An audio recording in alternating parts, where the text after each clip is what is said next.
Assalamualaikum warahmatullahi wabarakatuh. Halo Indonesia dan hai Bapak atau Ibu dan juga teman-teman yang berhadir dari virtual Zoom siang hari ini. Selamat siang aja buat semuanya. Gimana kabarnya hari ini Bapak Ibu dan juga teman-teman? Apakah semuanya baik-baik aja?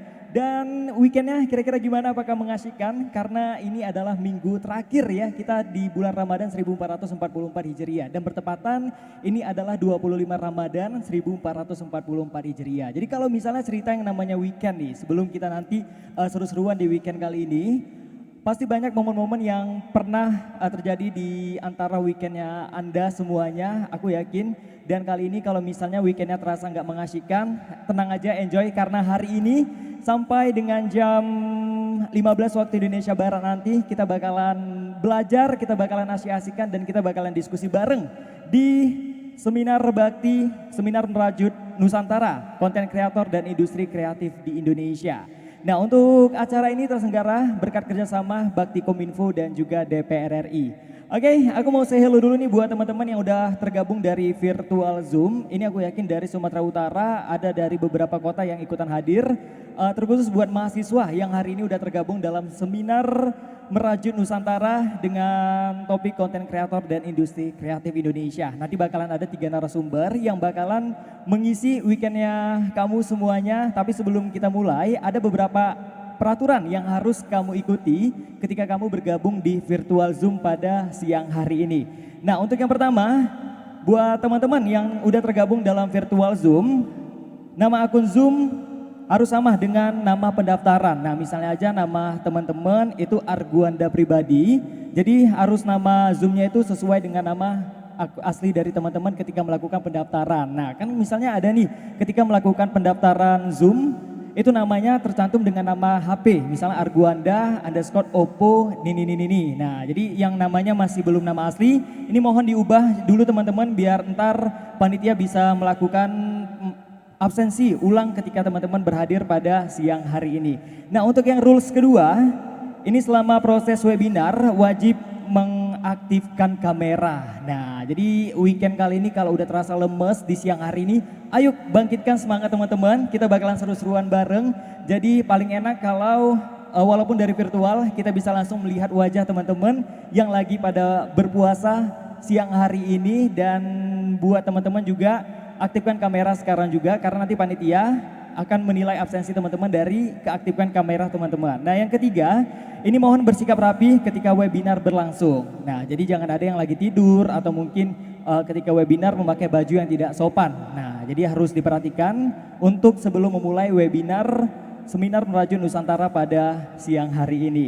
Nah, selain rules yang harus teman-teman patuhi, ada juga beberapa media challenge yang akan kita hadirkan ketika webinar nanti berlangsung. Yang pertama, teman-teman sebelum memulai di webinar pada siang hari ini, harus memfollow dulu akun sosial media @mutia_afid, @duniamutia, dan @baktikominfo. Nah, ketiga akun ini harus teman-teman follow karena ketiga akun ini nantinya di akhir sesi teman-teman boleh ngupdate keseruan untuk melakukan update keseruan karena nanti di akhir acara kita bakalan bagi-bagikan hadiah yang menarik pastinya. Oke, nah untuk ketiga narasumber yang hari ini yang bakalan mengisi Seminar Merajut Nusantara Konten Kreator dan Industri Kreatif di Indonesia, keynote speaker kita ada Kak Mutia Hafid, ini selaku politisi Partai Golkar dan Ketua Komisi 1 DPR RI. Yang kedua, ini ada Dr. Devi Rahmawati M.Hum, salah satu pegiat literasi digital. Dan narasumber kita selanjutnya ada Muhammad Arif Siregar, ini founder dari Digidoy Comics. Nah, ini obrolannya pasti bakalan seru sekali. Jadi buat teman-teman dan juga Bapak atau Ibu yang bergabung dari virtual Zoom pada siang hari ini harus mengaktifkan kamera. Nah, untuk peraturan selanjutnya nih, buat teman-teman nanti ketika webinar sudah berlangsung, jadi teman-teman akan melakukan prosesi tanya jawab. Nah, ada beberapa peraturan ketika teman-teman ingin melakukan tanya jawab langsung kepada narasumber. Ada 2 cara ketika teman-teman ingin bertanya. Yang pertama, teman-teman bisa langsung aktifkan fitur raise hand karena moderator nanti bakalan memanggil ketika teman-teman mengaktifkan fitur raise hand. Tapi yang perlu kami garis bawahi, ketika teman-teman memakai fitur raise hand harus bertanggung jawab dengan pertanyaannya. Jadi jangan asal-asalan mengaktifkan fitur raise hand ketika dipanggil itu tidak bisa memberikan pertanyaan. Nah, fitur kedua, teman-teman bisa menanyakan langsung dari kolom chat yang ada di Zoom kita. Jadi silakan perkenalkan nama, asal dari mana, terus pertanyaan untuk narasumber mana, dan tulis pertanyaan kamu semuanya. Oke, biar makin seru lagi teman-teman di siang hari ini, biar makin semangat lagi sebelum kita mulai seminar Raju Nusantara Konten Kreator dan Industri Kreatif Indonesia. Acara ini telah negara berkat kerjasama Bakti Kominfo dan DPR RI. Kita bakalan saksikan dulu hiburan penampilan dari band kita. Ini ada dari band Vengela. Oke, ya. Oke, langsung aja ini dia penampilan buat teman-teman siang hari ini. Ini dia, silakan. Selamat siang buat para peserta Zoom di rumah ya.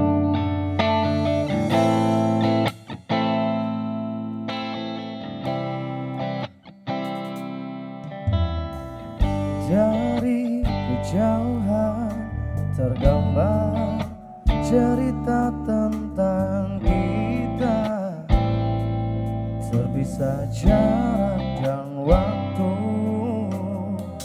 Ingin ku ungkapkan rinduku lewat kata indah, tak cukup untuk dirimu sebab kau terlalu indah. Dari sekedar kata dunia berhenti sejenak menikmati indahmu. Dan apabila tak bersamamu, ku pastikan ku jalani dunia tak seindah kemarin. Sederhana tertawamu sudah cukup lengkapi sempurnanya hidup bersamamu.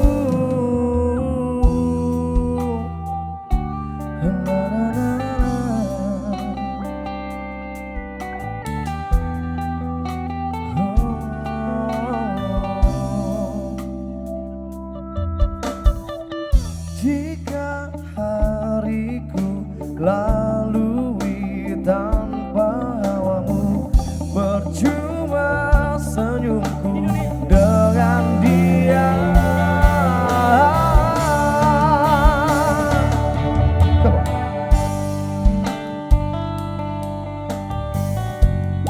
Buat yang di rumah yang tahu lagu kita boleh nyanyi bareng-bareng tentunya ya.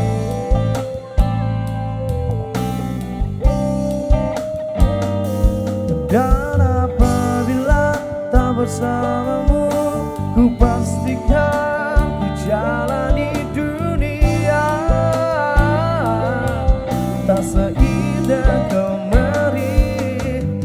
Sederhana tertawamu sudah cukup lengkapi sempurnanya hidup bersamamu.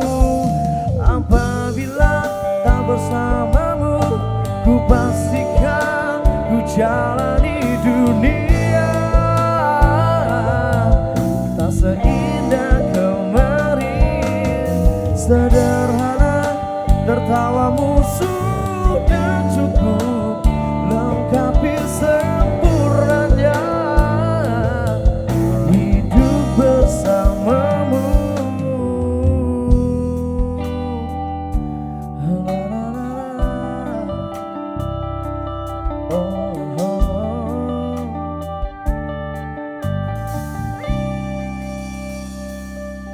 Sebab kau terlalu indah.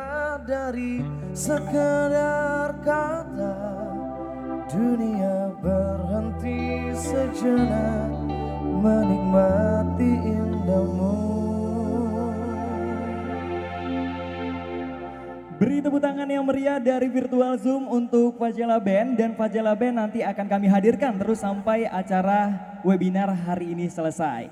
Nah, buat teman-teman kita masuk ke acara selanjutnya, kita akan menyanyikan lagu Indonesia Raya. Jadi buat teman-teman yang tergabung dalam virtual Zoom, silakan mengambil sikap sempurna.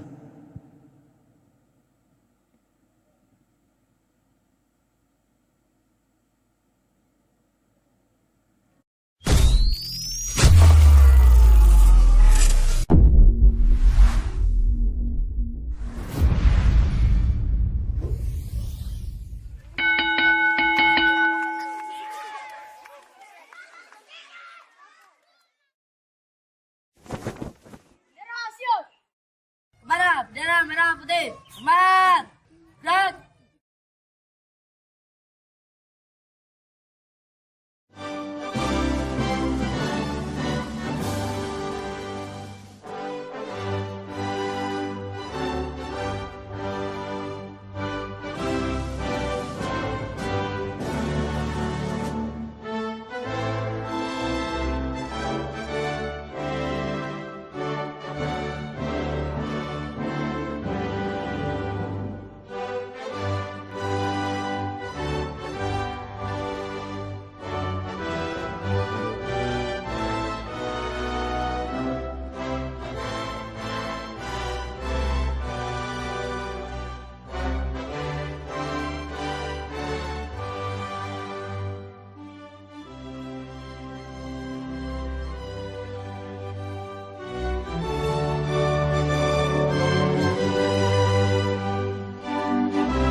Masih di seminar Raja Nusantara Konten Kreator dan Industri Kreatif di Indonesia. Dan sekali lagi teman-teman, acara ini terselenggara berkat kerjasama Bakti Kominfo dan juga DPR RI. Oke, untuk menambah khidmat acara kita pada siang hari ini, kita akan melakukan pembacaan doa terlebih dahulu yang akan dibawakan oleh Dimas. Kepada Dimas, kami persilahkan.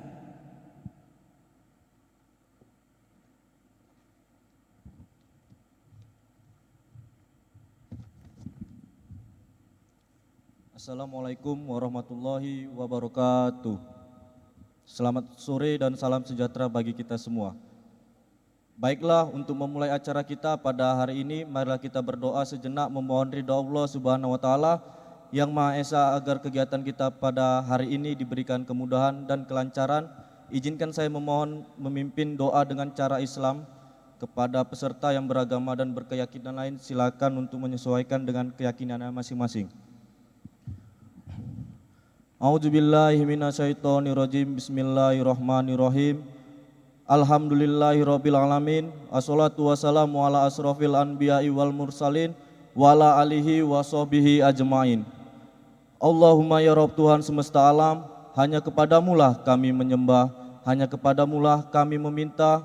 Ya Allah ya Tuhan kami, segala puji bagimu atas rahmat dan karunia yang Engkau limpahkan kepada kami, atas nikmat kesehatan dan kesempatan sehingga kami bisa melaksanakan kegiatan webinar dengan tema konten kreator dan industri kreatif di Indonesia. Ampunilah dosa-dosa kami, dosa kedua orang tua kami, dan dosa pemimpin kami. Bimbinglah kami menjadi manusia yang saling bertoleransi, saling menjaga kedamaian, menghargai dan menyadari perbedaan yang ada sebagai suatu kekuatan untuk saling melengkapi agar kami terhindar dari perselisihan, permusuhan dan perpecahan. Ya Allah ya Tuhan kami, jauhkanlah kami dari berita-berita tidak benar yang dapat memecah belah, berikanlah kami hidayah-Mu kepada kami agar terhindar dari perbuatan buruk. Ya Allah ya Tuhan kami, persatukanlah rakyat kami, hindarkan kami dari perpecahan, satukanlah energi bangsa ini menjadi satu kekuatan besar untuk membangun bangsa kami menjadi lebih baik. Ya Allah ya Tuhan kami, lindungilah kami dan bangsa ini dari segala mara bahaya, jadikanlah kami hamba-hamba-Mu yang senantiasa bersyukur atas segala nikmat yang Kau berikan. Dan jadikanlah bangsa Indonesia menjadi bangsa yang satu dan kuat dalam menghadapi dinamika permasalahan global saat ini. Sesungguhnya Engkau Tuhan yang Maha Pengasih lagi Maha Penyayang. Rabbana atina fid dunya hasanah wa fil akhirati hasanah wa qina adzabannar. Walhamdulillahirabbil alamin. Wassalamualaikum warahmatullahi wabarakatuh. Waalaikumsalam warahmatullahi wabarakatuh. Baik, terima kasih kepada Dimas yang udah membawakan doa pada siang hari ini. Nah, buat teman-teman dan juga Bapak Ibu yang sudah tergabung dari virtual Zoom, kami ingatkan kembali untuk beberapa rules sebelum seminar Merajut Nusantara Konten Kreator dan Industri Kreatif di Indonesia dimulai. Yang pertama, pastikan nama akun Zoom Anda sesuai dengan nama ketika melakukan pendaftaran. Yang kedua, selama proses seminar Merajut Nusantara nanti berlangsung, wajib mengaktifkan kamera. Dan yang ketiga, mohon bersikap rapi ketika seminar Merajut Nusantara berlangsung. Untuk sesi tanya jawab, kami mengingatkan kembali nanti akan ada dua pilihan. Teman-teman bisa menggunakan raise hand dan juga teman-teman bisa langsung chat dari kolom komentar. Nanti moderator akan memilih pertanyaan dari teman-teman. Nah, untuk media challenge jangan lupa sebelum acara memulai wajib memfollow ketiga akun sosial media. Yang pertama @mutia_afid, terus juga ada @dunia_mutia dan @baktikominfo. Karena nanti di akhir acara teman-teman bisa langsung update keseruan seminar Merajut Nusantara pada siang hari ini dan akan mendapatkan hadiah pastinya dari panitia. Nah, oke, kita akan memulai untuk seminar Merajut Nusantara Konten Kreator dan Industri Kreatif di Indonesia. Kali ini kita akan undang langsung untuk moderator kita pada siang hari ini yang sangat luar biasa. Silahkan ada Abang Da Farhan ya yang akan membawakan acara pada siang hari ini. Beliau juga adalah salah satu pemuda kreatif dari Kota Medan. Banyak sekali mewakili acara-acara kreatif yang ada di Indonesia dan terkhusus di Kota Medan. Ini dia, ada Farhan Gusti. Ya, terima kasih untuk Bang Argun yang sudah mempersilahkan saya untuk membantu acara seminar kita pada siang hari ini. Tentunya ini, kata orang Medan, bukan anak Medan katanya kalau buka acara tanpa ada pantun. Oleh karena itu boleh teman-teman saya berikan satu pantun dulu untuk menyapa teman-teman semua yang ada di rumah. Boleh ya teman-teman ya, ini teman-teman yang ada di Zoom boleh buka semua kameranya.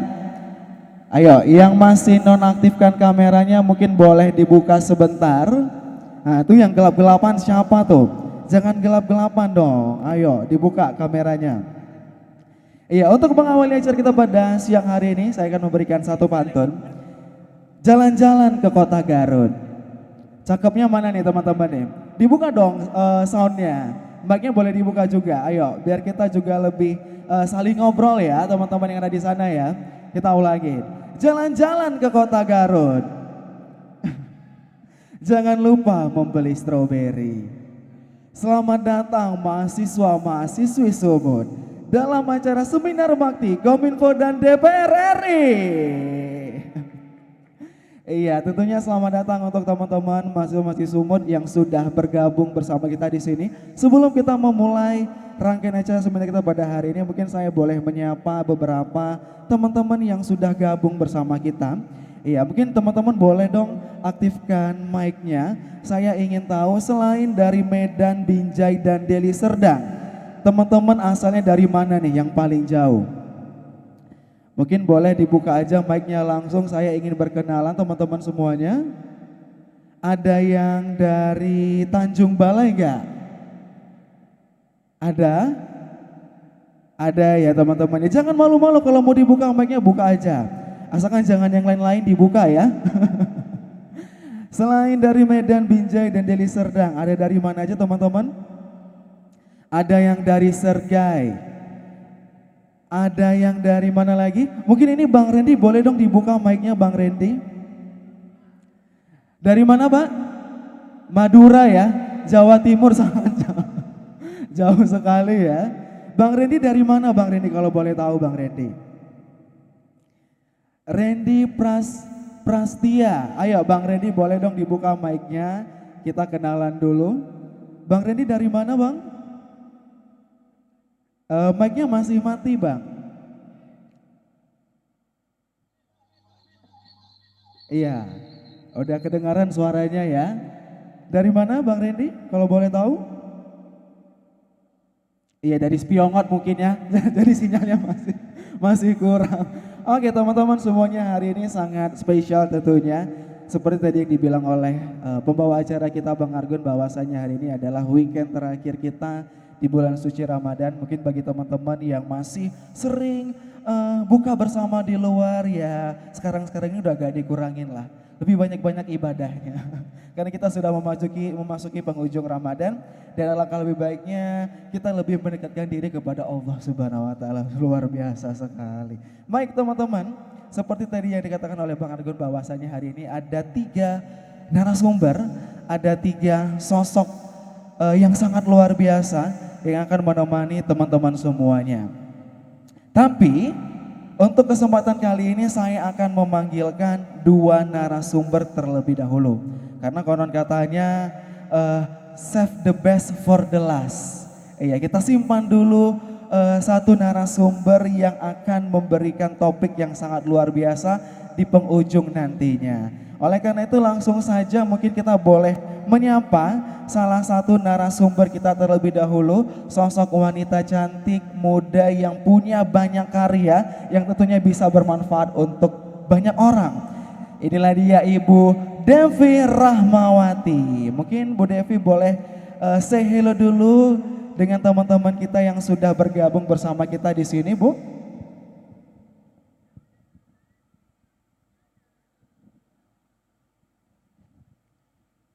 Iya, halo Bu Devi.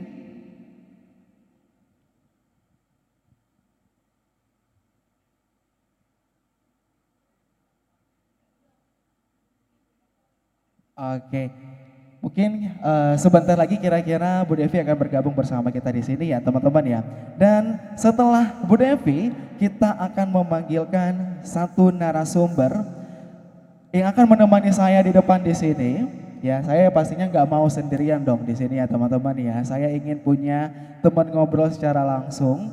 Gak hanya dari virtual, dari teman-teman yang ada di rumah di sana yang cuma duduk cantik di depan laptop, tapi saya ingin punya teman satu yang bisa saya ajak ngobrol di sini. Nah, sosok ini adalah sosok yang sangat luar biasa yang punya dampak terkhususnya di Kota Medan. Dengan karya-karya beliau mampu memperkenalkan bagaimana budaya Kota Medan sendiri ke kancah nasional.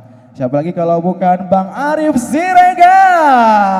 Silakan Bang Arif untuk boleh bergabung bersama kita di sini.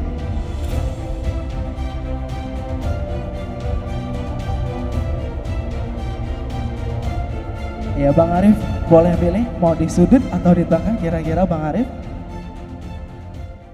Iya, sembari kita menunggu Bu Devi bergabung bersama kita di sini, mungkin kita boleh say hello dulu Bang Arif untuk teman-teman yang ada di rumah, Bang. Halo. Halo kawan-kawan semua. Iya, mungkin kayaknya teman-teman yang ada di rumah boleh dibuka mic-nya kali ya, Kak ya. Oh, nggak bisa ya? Oh, oke. Bang Arif gimana kabarnya hari ini, Bang? Alhamdulillah baik. Hari ini nggak pakai sanggul Mak Betty ya Bang ya? Oh salah. Oh bukan ya? Bukan. Beda Arifnya ya? Beda. Kirain Arif yang sana. Iya. Ini bukan ya? Ini bukan. Memang sama-sama namanya. Sama-sama Arif ya. Kan? Tapi masih dalam satu kancah yang sama ya Bang ya. Memperkenalkan budaya Kota Medan, Sumatera Utara dengan karya-karyanya. Betul. Cuman beda segmen konten mungkin. Oke. Mungkin bagi teman-teman yang masih belum mengetahui siapa sih ini sosok Bang Arif Siregar. Yeah. Mungkin Bang Arif kita ingin perkenalan diri dulu nih Bang Arif. Untuk teman-teman yang ada di rumah, teman-teman yang masih belum mengenal siapa sosok Bang Arif ini. Yeah. Boleh silakan Bang Arif. Oke, selamat siang semuanya kawan-kawan.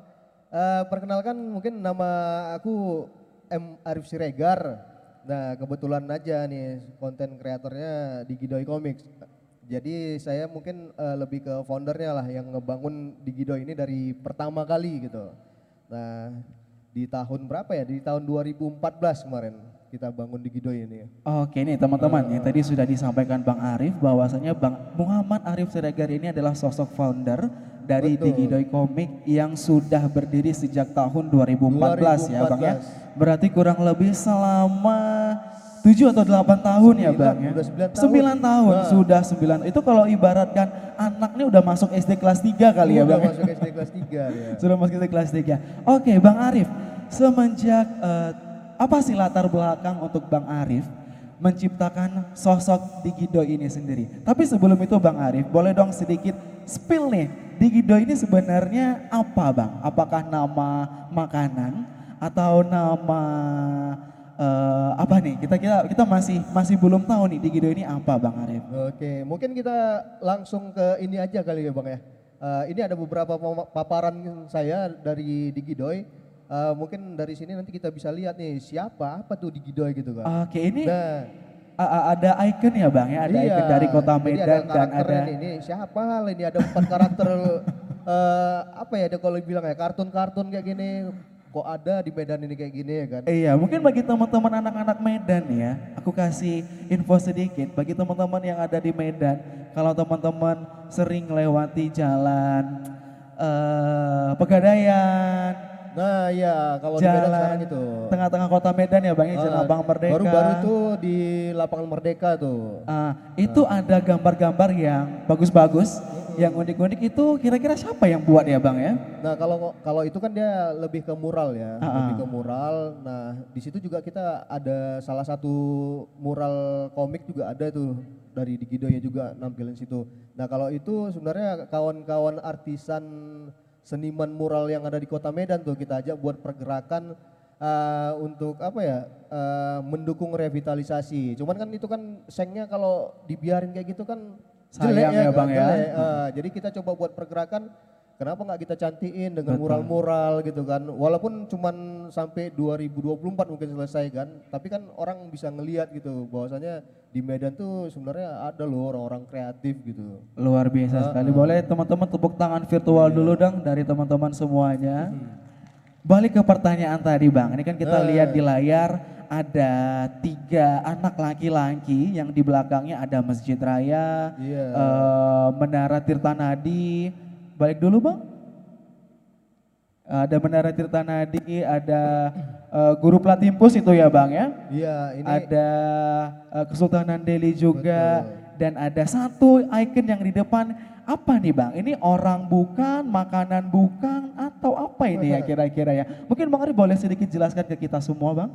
Nah, ini kita coba mengenalkan budaya lokal sebenarnya lewat konten komik ini. Jadi budaya lokal itu kan ada banyak tuh. Mungkin di belakang itu backgroundnya itu bisa mewakilin masing-masing. Belum semua memang sih. Sebagian besar budaya lokal yang ada di Medan gitu kan. Ada Masjid Raya, mungkin ada ini lebih ke Melayunya gitu kan. Terus ada Guru Platimpus sebagai ikon kota Medannya. Terus kalau di kami juga pengennya sebenarnya ada salah satu ikon yang mengangkat kota Medannya. Jadi ada kartun kayak mungkin kalau di Amerika orang pasti kenal dengan namanya Marvel kan. Ada DC komik, ada Superman-nya, Marvel dan lain-lain. Terus di Jepang itu ada banyak lah kalau di Jepang ya, ada yang paling terkenal mungkin lebih ke Doraemon yang angkat budaya lokal Jepangnya. Iya. Kenapa Indonesia khususnya Medan gitu belum ada kan? Nah jadi itulah coba kami bikin karakternya itu.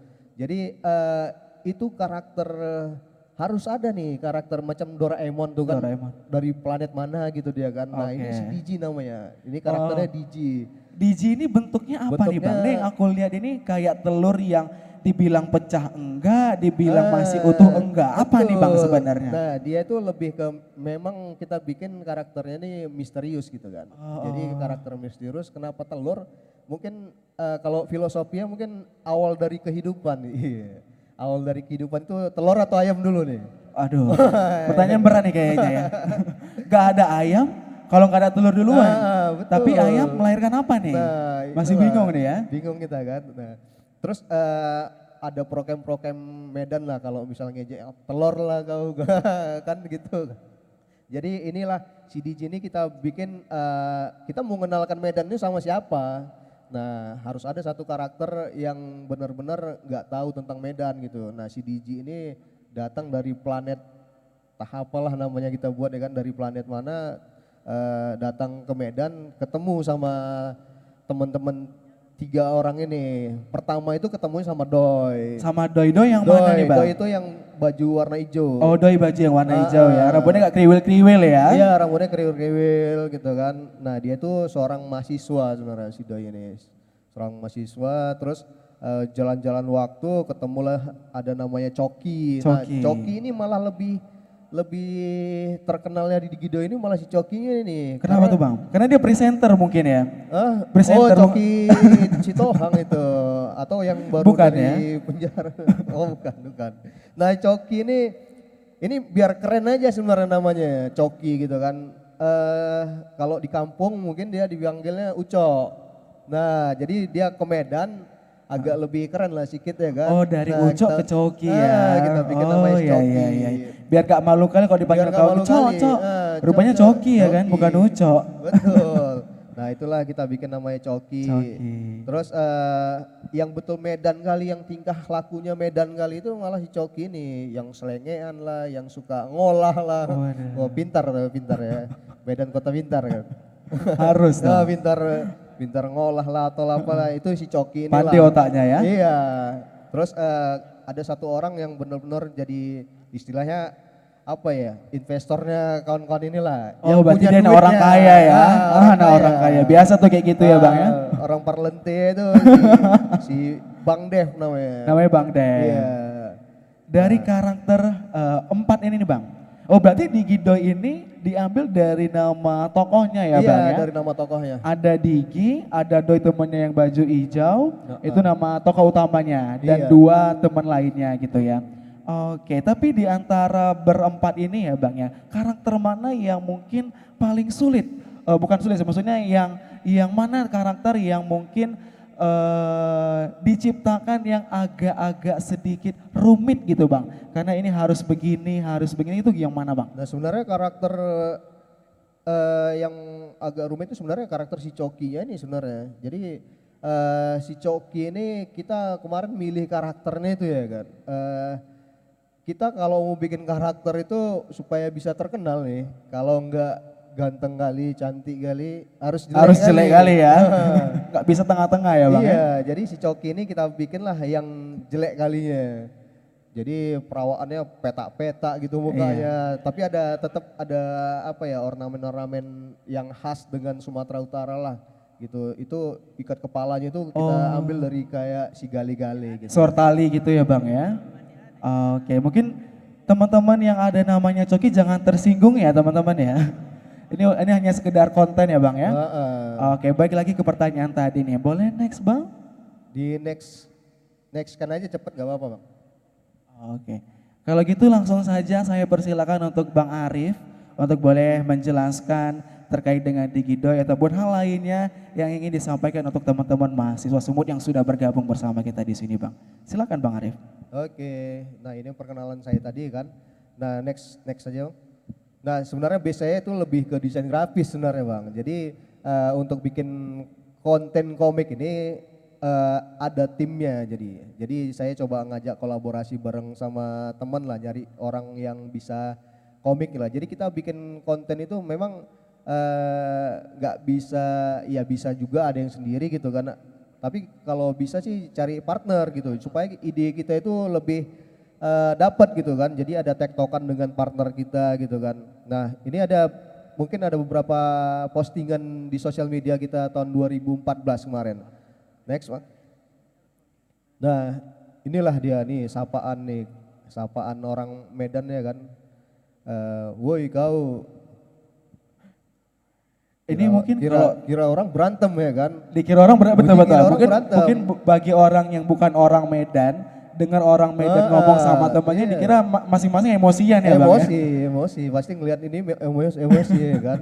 Padahal enggak, memang ya ibarat buah durian ya katanya. Panggilan akrab orang Medan ya Bang? Iya. Betul. Nah next Bang, nah ini postingan pertama kita lah. Nah ini apa? Nah ini kan bahasa-bahasa orang Medan yang mengerti bahasa-bahasa kayak ini.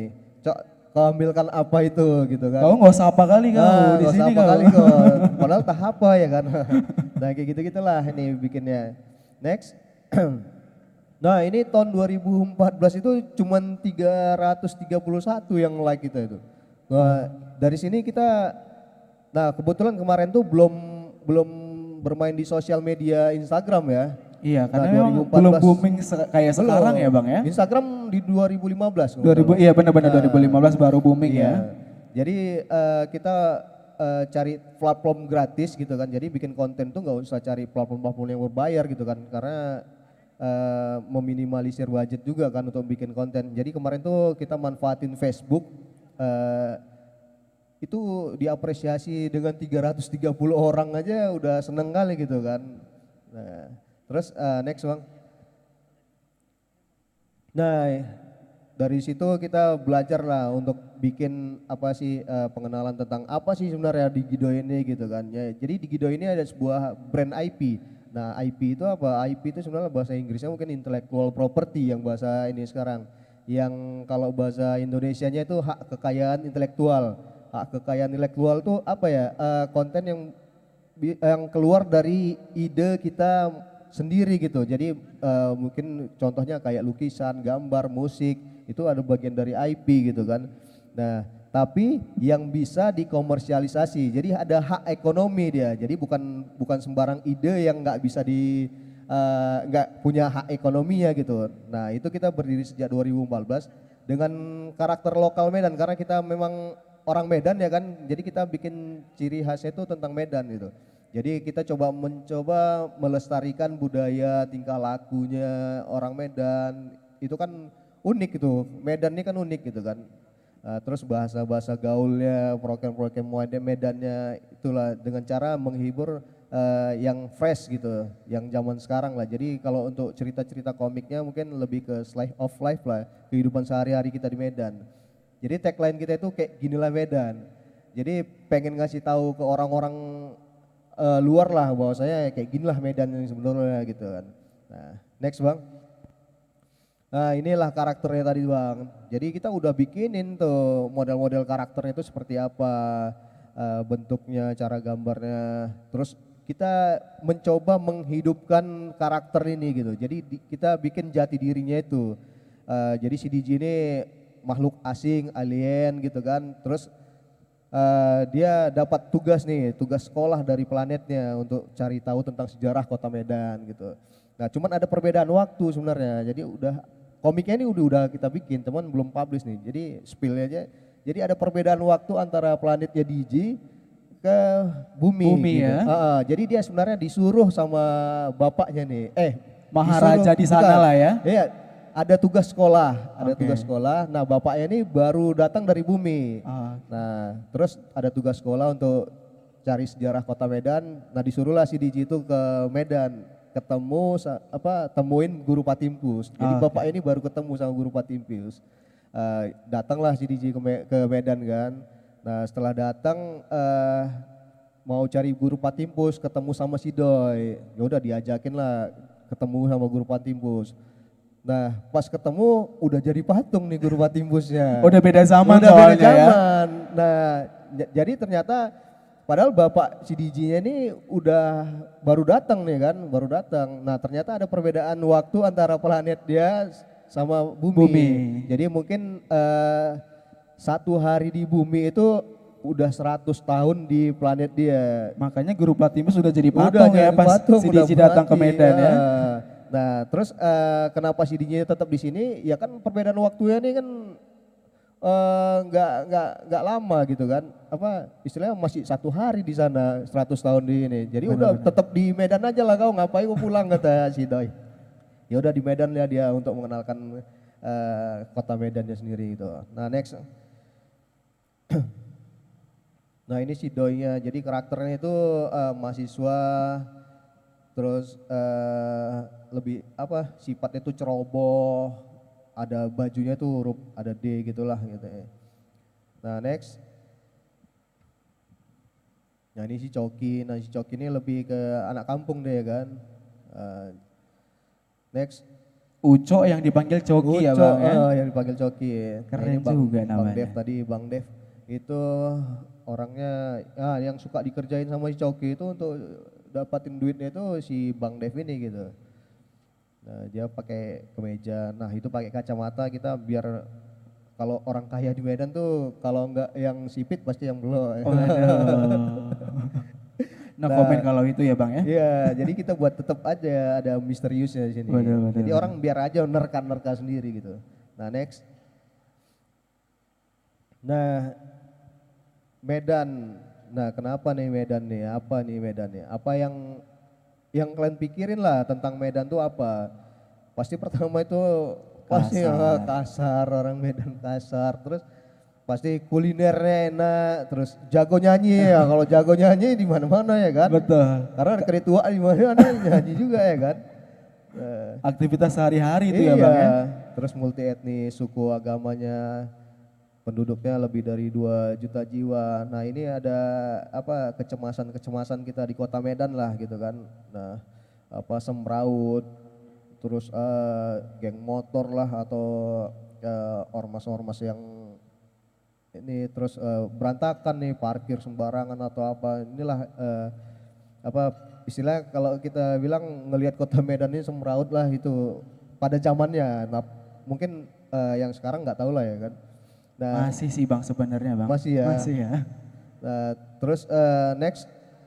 Nah, jadi yang kami bikin nah di sini kita ngelihat nih ada toleransi yang makin nurun gitu istilahnya kan. Terus norma-normanya entah di mana. Terus budaya lokalnya udah mulai hilang gitu kan. Gampang dipecah belah.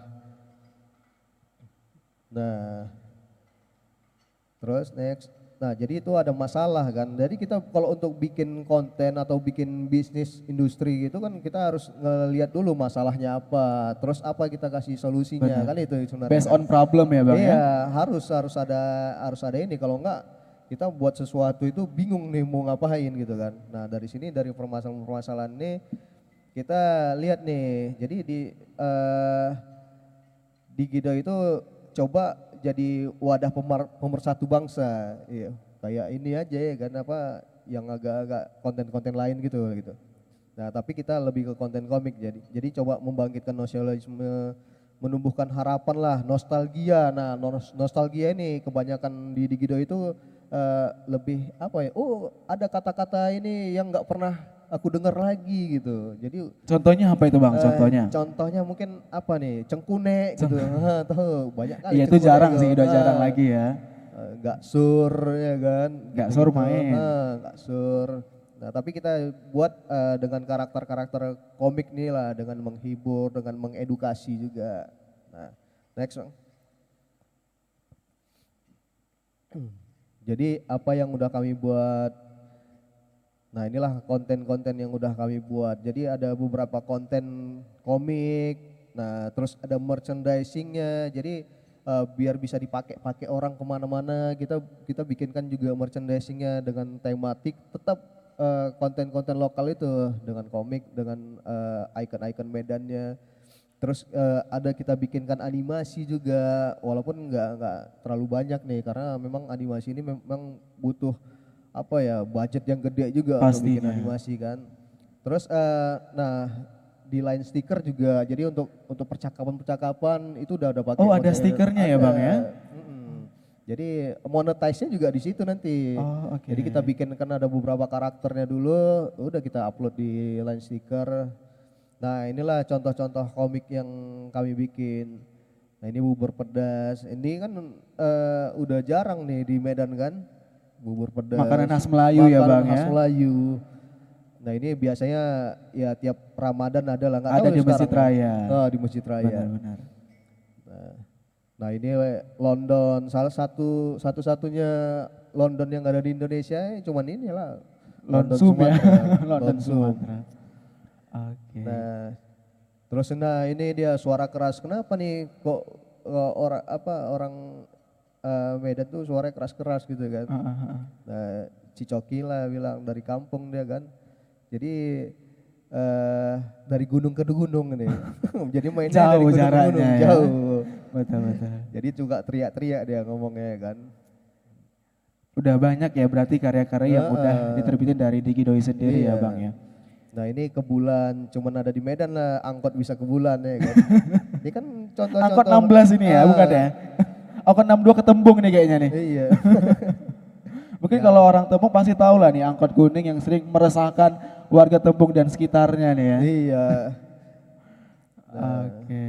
Nah next, nah jadi ini yang udah kami siapin kontennya, ya ini kan udah masuk nih kan, jadi ya, melestarikan budaya lokal, terus membangkitkan kembali budaya lokal, mempertahankan bahasa logat aksen Medannya, nah dikemas dalam bentuk digital. Jadi kita penyebarannya tetap di sosial media karena gratis kan. Apalagi sekarang udah ada macam-macam. Kalau dulu kan cuman Facebook, Instagram gitu kan.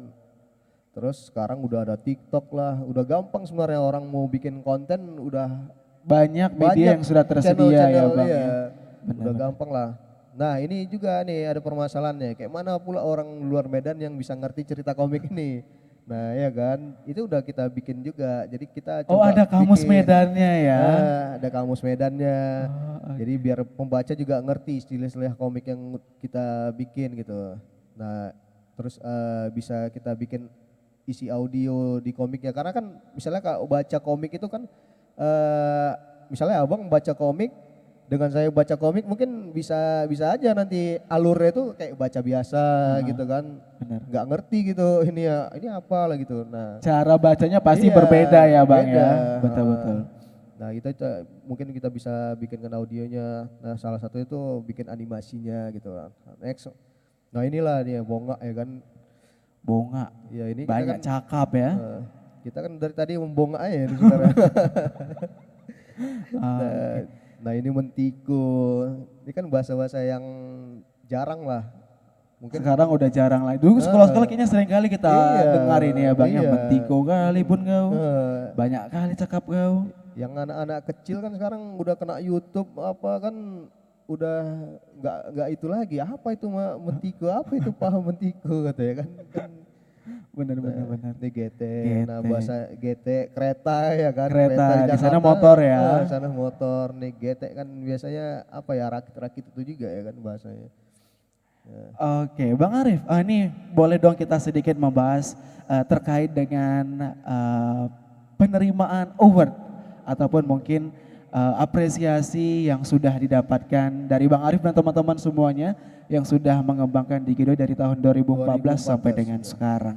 Silakan Bang Arif. Jadi alhamdulillah kemarin di tahun 2000 berapa nih 16 kalau nggak salah, di tahun 2016 kita dapat apresiasi dari ajang Kosasi Award. Nah itu ajang apa ya Bapak Komik Indonesia lah namanya Kosasi.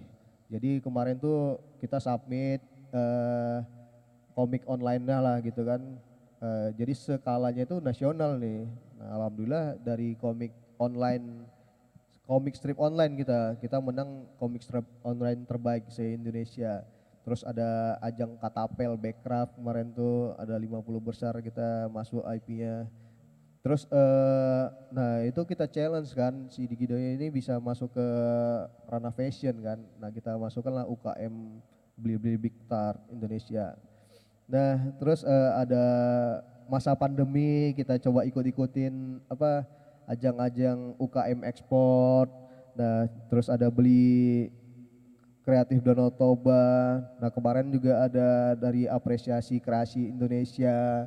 Jadi kita coba terus untuk apa supaya bisa survive juga. Karena di masa pandemi kemarin juga semua terdampak. Di kita juga terdampak kan untuk bikin konten kan. Sampai kawan-kawan juga udah di rumah masing-masing lah bikin konten karena udah gak ada apa penghasilan juga menurun gitu kan. Nah tapi tetap kenapa kita bisa tetap survive karena yang kita jual itu dia tadi hak kekayaan intelektual kita. Jadi dia nggak akan basi gitu. Jadi bisa dihidupkan kapan saja. Jadi banyak contoh-contoh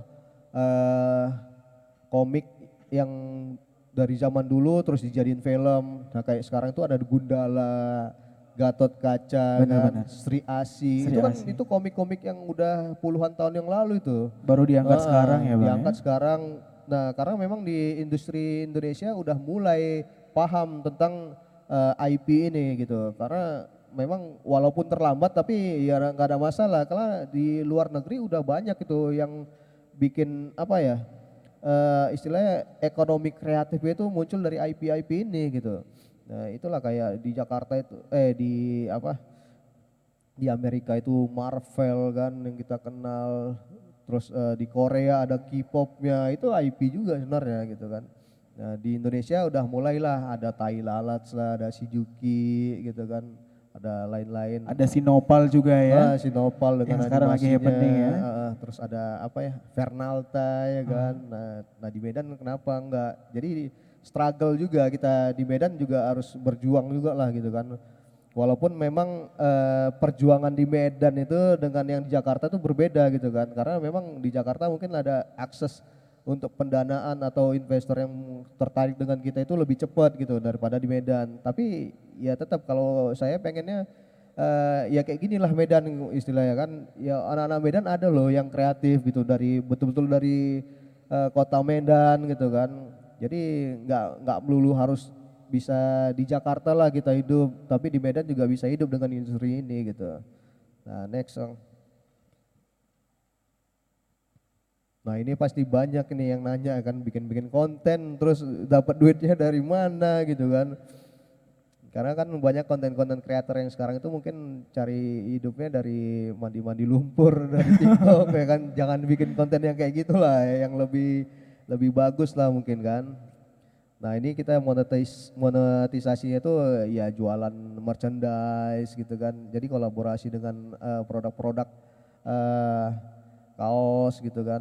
Jadi ada merchandise-nya, stiker, ada baju-baju gitu. Nah next.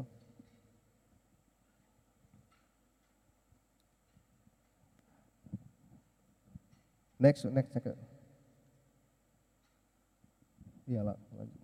Oke, berarti nih Bang Arif, selain Bang Arif dan teman-teman dari Digidoy sendiri buat konten berupa komik ataupun ilustrator dari yang lain-lainnya juga menjual merchandise yang bisa dibeli teman-teman semuanya ya. Iya betul, karena kan untuk mengenalkannya dari kaos ini juga kita bagian dari promosi juga Benar, kan benar. gitu. Mungkin terakhir nih Bang Arif, kira-kira apa pesan untuk teman-teman yang hadir melalui virtual, teman-teman mahasiswa, pesan dari Bang Arif untuk Iya. memanfaatkan sosial media, era digital sekarang untuk membrandingkan dirinya, untuk memperkenalkan apa sih bakat yang dia punya. Nah makanya kayak yang aku bilang tadi platform sosial media sekarang itu kan udah mulai banyak nih channel-channelnya, ada TikTok lah, ada Instagram, ada Facebook kan. Jadi itu sebenarnya bisa kita manfaatin untuk bikin konten kita sendiri gitu kan.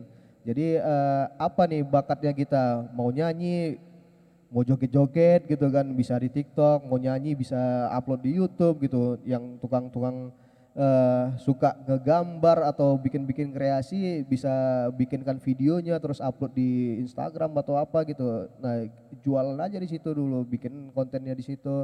Yang penting kalau sebenarnya kalau untuk konten ini harus apa ya eksistensinya gitu kan. Karena banyak orang bikin konten tuh nggak sabar. Mana bisa kita bikin konten hari ini langsung Viral ya? FYP viral langsung gitu. Enggak. Jadi bikin konten tuh yang penting kita tahu nih. Kalau di Gidoy tadi kan dari gambar yang jelek itu sampai yang sekarang menjadi bagus gitu. Itu kan butuh proses tuh. Nah, Ya, jadi tapi saya di sini gak ada ngelihat kejelekan tuh Bang. Jelek yang mana nih maksudnya ya? yang pertama-tama tadi yang di tahun 2014 tadi itu kan itu gambarnya tuh hancur itu, jelek Waduh, lah itu. kayak gitu hancur bagusnya gimana tuh ya Bang ya? Makanya kita buatlah timnya kan. Jadi sampai orang lain misalnya nanti orang lain bisa bikin di Gidoy itu gitu. Oke, terima kasih untuk Bang Arif. Boleh dong teman-teman tepuk tangan, teman-teman virtual boleh tepuk tangan untuk pemaparan yang tadi sudah disampaikan Iya. dari Bang Arif selaku founder Digidoy Comics Medan. Nanti kita akan bicara-bicara lagi ya Bang ya, ataupun Siap. mungkin kita akan menjawab beberapa pertanyaan dari teman-teman yang tadi sudah setia bersama kita di sini. Dan setelah ini kita akan kedatangan lagi satu narasumber, sosok wanita muda cantik berprestasi yang sudah terkenal di seluruh Indonesia. Tapi sebelum itu, saya akan menampilkan satu cuplikan video profil narasumber kita pada hari ini. Untuk itu inilah dia cuplikannya untuk Anda.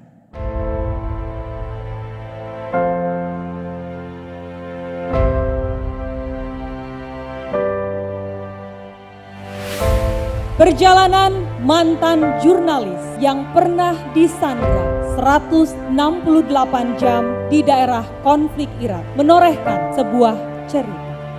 Mutia Viada Hafid. Ketika mereka masuk, saya betul-betul merasa ini sepertinya akhir dari hidup saya. Mutia Hafiz resmi ditetapkan menjadi Ketua Komisi 1 DPR RI dalam rapat terbatas komisi di Kompleks Parlemen Senayan pada Selasa 29 Oktober 2019.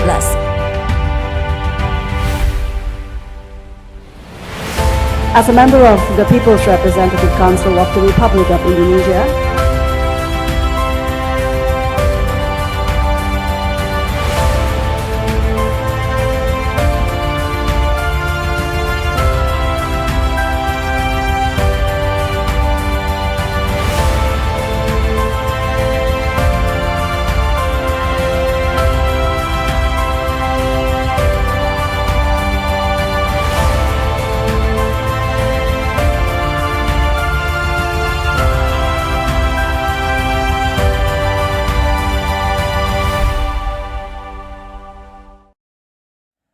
Langsung saja kita berikan sambutan tepuk tangan yang paling meriah dan mari kita sambut Ibu Mutia Hafid. Selamat siang Ibu, selamat datang Bu Mutia. Silakan Ibu duduk di antara dua lelaki tampan ini. Waduh, boleh dipegang mic-nya Ibu yang sudah sini? Waduh, ini sebenarnya kalau boleh jujur teman-teman yang ada di rumah, ini saya sudah ketemu beberapa kali sebenarnya sama Bu Mutia, tapi ini adalah kesempatan yang sangat baik bagi saya pribadi tentunya bisa berhadapan langsung, bisa ngobrol langsung dengan sosok wanita yang sangat luar biasa, sosok politikus yang tentunya sangat berdampak untuk masyarakat Indonesia, bukan hanya menjadi seorang politikus, namun melainkan menjadi ibu rumah tangga, menjadi sosok wanita yang bisa menginspirasi banyak orang. Boleh tepuk tangan sekali lagi dong teman-teman untuk Ibu Mutia Hafid. Di mana Ibu Mutia Hafid ini adalah Ketua Komisi 1 DPR RI, benar ya Bu ya? Yang membidangi bidang Kominfo, Pertahanan, Hubungan Luar Negeri dan Intelijen Negara. Selain menjadi Ketua Komisi 1 DPR RI, Ibu Mutia Hafid juga pernah menjadi jurnalis senior yang pernah disandra di Irak ya Bu ya, selama kurang lebih 168 jam. Benar ya Bu? 168 jam. 168 jam. Alias 7 hari. 7 hari. Iya, coba hitung itu dulu ya Bu. Berarti satu hari 24 jam, kurang lebih segitulah ya. Selama 7 hari disandra di negara yang lagi berpolemik pada saat itu ya Bu ya. Selain itu Bu Mutia juga menjadi sosok ibu, sosok mama dari putra pertama yang baru saja, putri pertama yang baru saja lahir ya Bu ya, yang bernama Liora. Seperti nama penyanyi cantik asal Medan ya Bu ya. Kalau gitu boleh langsung saja Ibu Mutia memperkenalkan ataupun boleh say hello dulu untuk teman-teman yang ada di rumah yang mengikuti program Seminar Bakti Kominfo dan DPR pada siang hari ini. Silakan Ibu. Terima kasih. Sebentar saya ingin bicara dulu, jangan langsung ke slide. Saya ucapkan terima kasih Mas Farhan, kemudian Sama-sama, juga Mas Arif tadi saya sudah ikuti. Menarik sekali ya, jadi bicara mengenai konten digital, tapi konten Medan, tapi melalui komik gitu ya. Jadi dibilangnya Digidoy. namanya juga menarik. Tadi saya ikutin tapi cuma sedikit, jadi nanti pengen tahu lebih banyak lagi. Jadi teman-teman dari Sumatera Utara saya diberitahu ada kurang lebih 250 mahasiswa dari Sumatera Utara, sudah ya. Kemudian juga Farhan selaku moderator, Mbak Dewi selaku pegiat literasi digital yang berkali-kali tampil bersama saya. Jadi ini tuh sebetulnya acara yang diselenggarakan bersama antara Komisi 1 dengan Kominfo. Komisi 1 DPR mitranya banyak, ada pertahanan, luar negeri, intelijen, keamanan laut, TVRI, RRI, apalagi Lemhanas, Wantanas, banyak sekali sebetulnya di dalam Komisi 1, tapi salah satunya itu adalah Kominfo. Jadi kita juga bicara mengenai informasi komunikasi teknologi sehingga salah satu program utamanya yang kita awasi oleh Komisi 1 yang dijalankan pemerintah saat ini adalah literasi digital. Jadi hari ini tuh bentuk literasi digital, Mas Arief, dan kita lakukan ini mungkin seminggu itu saya ada 3 kali, 4 kali melakukan hal ini. Jadi secara masif kita lakukan terus menerus. Nah kali ini dengan teman-teman dari Universitas Sumatera Utara dan juga masyarakat Kota Medan mungkin secara umum kita bicara mengenai konten kreator dan industri kreatif di Indonesia. Jadi sesungguhnya tadi sih yang paling banyak tuh dari Mas Arief. Oke. Tapi yang ini kedengaran lebih kecil, di ininya lebih bagus ya. Sudah? Sudah masuk? Sudah, oke. Jadi apa tadi ya, sampai mana? Ini kita lakukan rutin, salah satu bentuk namanya literasi digital. Saya minta maaf ya karena hari ini padat sekali kegiatan. Jadi dari satu titik ke titik lain, dan ini topiknya konten kreator dan industri kreatif di Indonesia, dan topiknya tadi saya sampaikan, Mas Arief mungkin secara teknisnya bisa lebih sharing ke teman-teman. Kalau dari kami lebih kenapa kita mendorong, kenapa negara mendorong, pemerintah, DPR dan lain-lain mendorong, jadi skop lebih luasnya ya. Mungkin saya minta ditayangkan slide-nya. Nah sekarang boleh ditayangkan slide-nya. Langsung ke halaman pertama. Ini kan judul. Ya. Industri kreatif itu apa? Industri kreatif adalah industri atau aktivitas ekonomi yang berfokus pada penciptaan barang dan jasa dengan mengandalkan keahlian, bakat, dan kreativitas sebagai kekayaan intelektual. Jadi ini definisi dulu, karena tadi saya sampaikan saya akan bicara dalam skop lebih luas. Di halaman berikutnya kita lihat potensinya untuk konten kreator di Indonesia. Kita lihat dulu pengguna internetnya. Kalau kita ingin tahu potensinya, pengguna internetnya kita lihat. Saat ini pengguna internetnya kurang lebih 215 juta. Artinya dari total penduduk Indonesia yang 270 juta, ada sekitar 77% yang sudah memiliki akses terhadap internet. Ini juga Mas Arief dan Mas Farhan apa yang kita awasi di Komisi 1. Jadi Komisi 1 itu juga salah satu tugasnya bersama pemerintah atau mengawal pemerintah untuk memastikan koneksi internet di Indonesia ini bisa lebih menyeluruh. Jadi waktu saya maju atau saya periode pertama DPR, itu angkanya jauh dari ini. Kebayang gak sih 10 tahun atau tepatnya 14 tahun lalu malah. Kita belum kebayang nih ada teman-teman kayak Mas Arief, ada konsen seperti Digidoy, kemudian ada teman-teman kalau dari Sumatera Utara ada banyak ya, ada Mbak Eli, Mbak Betty, dan banyak lagi, banyak sekali konten-konten kreator yang lahir dari Sumatera Utara dan terkenal secara nasional. Nah tapi karena memang pertumbuhannya sangat cepat, dalam waktu 10 tahun aja kita lihat perbedaan yang luar biasa. Kita lihat lahirnya kreativitas-kreativitas baru. Kalau boleh tahu Digidoy mulai dari tahun berapa? 2014, jadi itu memang ketika digital itu sudah mulai masuk, dan 2014 itu termasuk bisa dibilang awal ya, karena sekarang nih lebih banyak lagi gitu yang lahir. Jadi kalau dari 2014 ke 2023 saat ini aja itu berarti Mas Arief nih cukup sabar, cukup ulet, telaten, pasti waktu itu 2014 belum banyak yang tahu ya. Benar. Jadi mulai dilihat orang tuh kapan? Itu di 2017 Pak. 2017, jadi paling nggak ada 3 tahun nih Mas Farhan, orang seperti Mas Arief dan kawan-kawannya ya konten kreator yang bersabar sampai akhirnya kontennya itu dapat terasa pengaruhnya ke publik. Nah kemudian kita lihat potensi ruang digital di poin 2, kembali ke tayangan ini.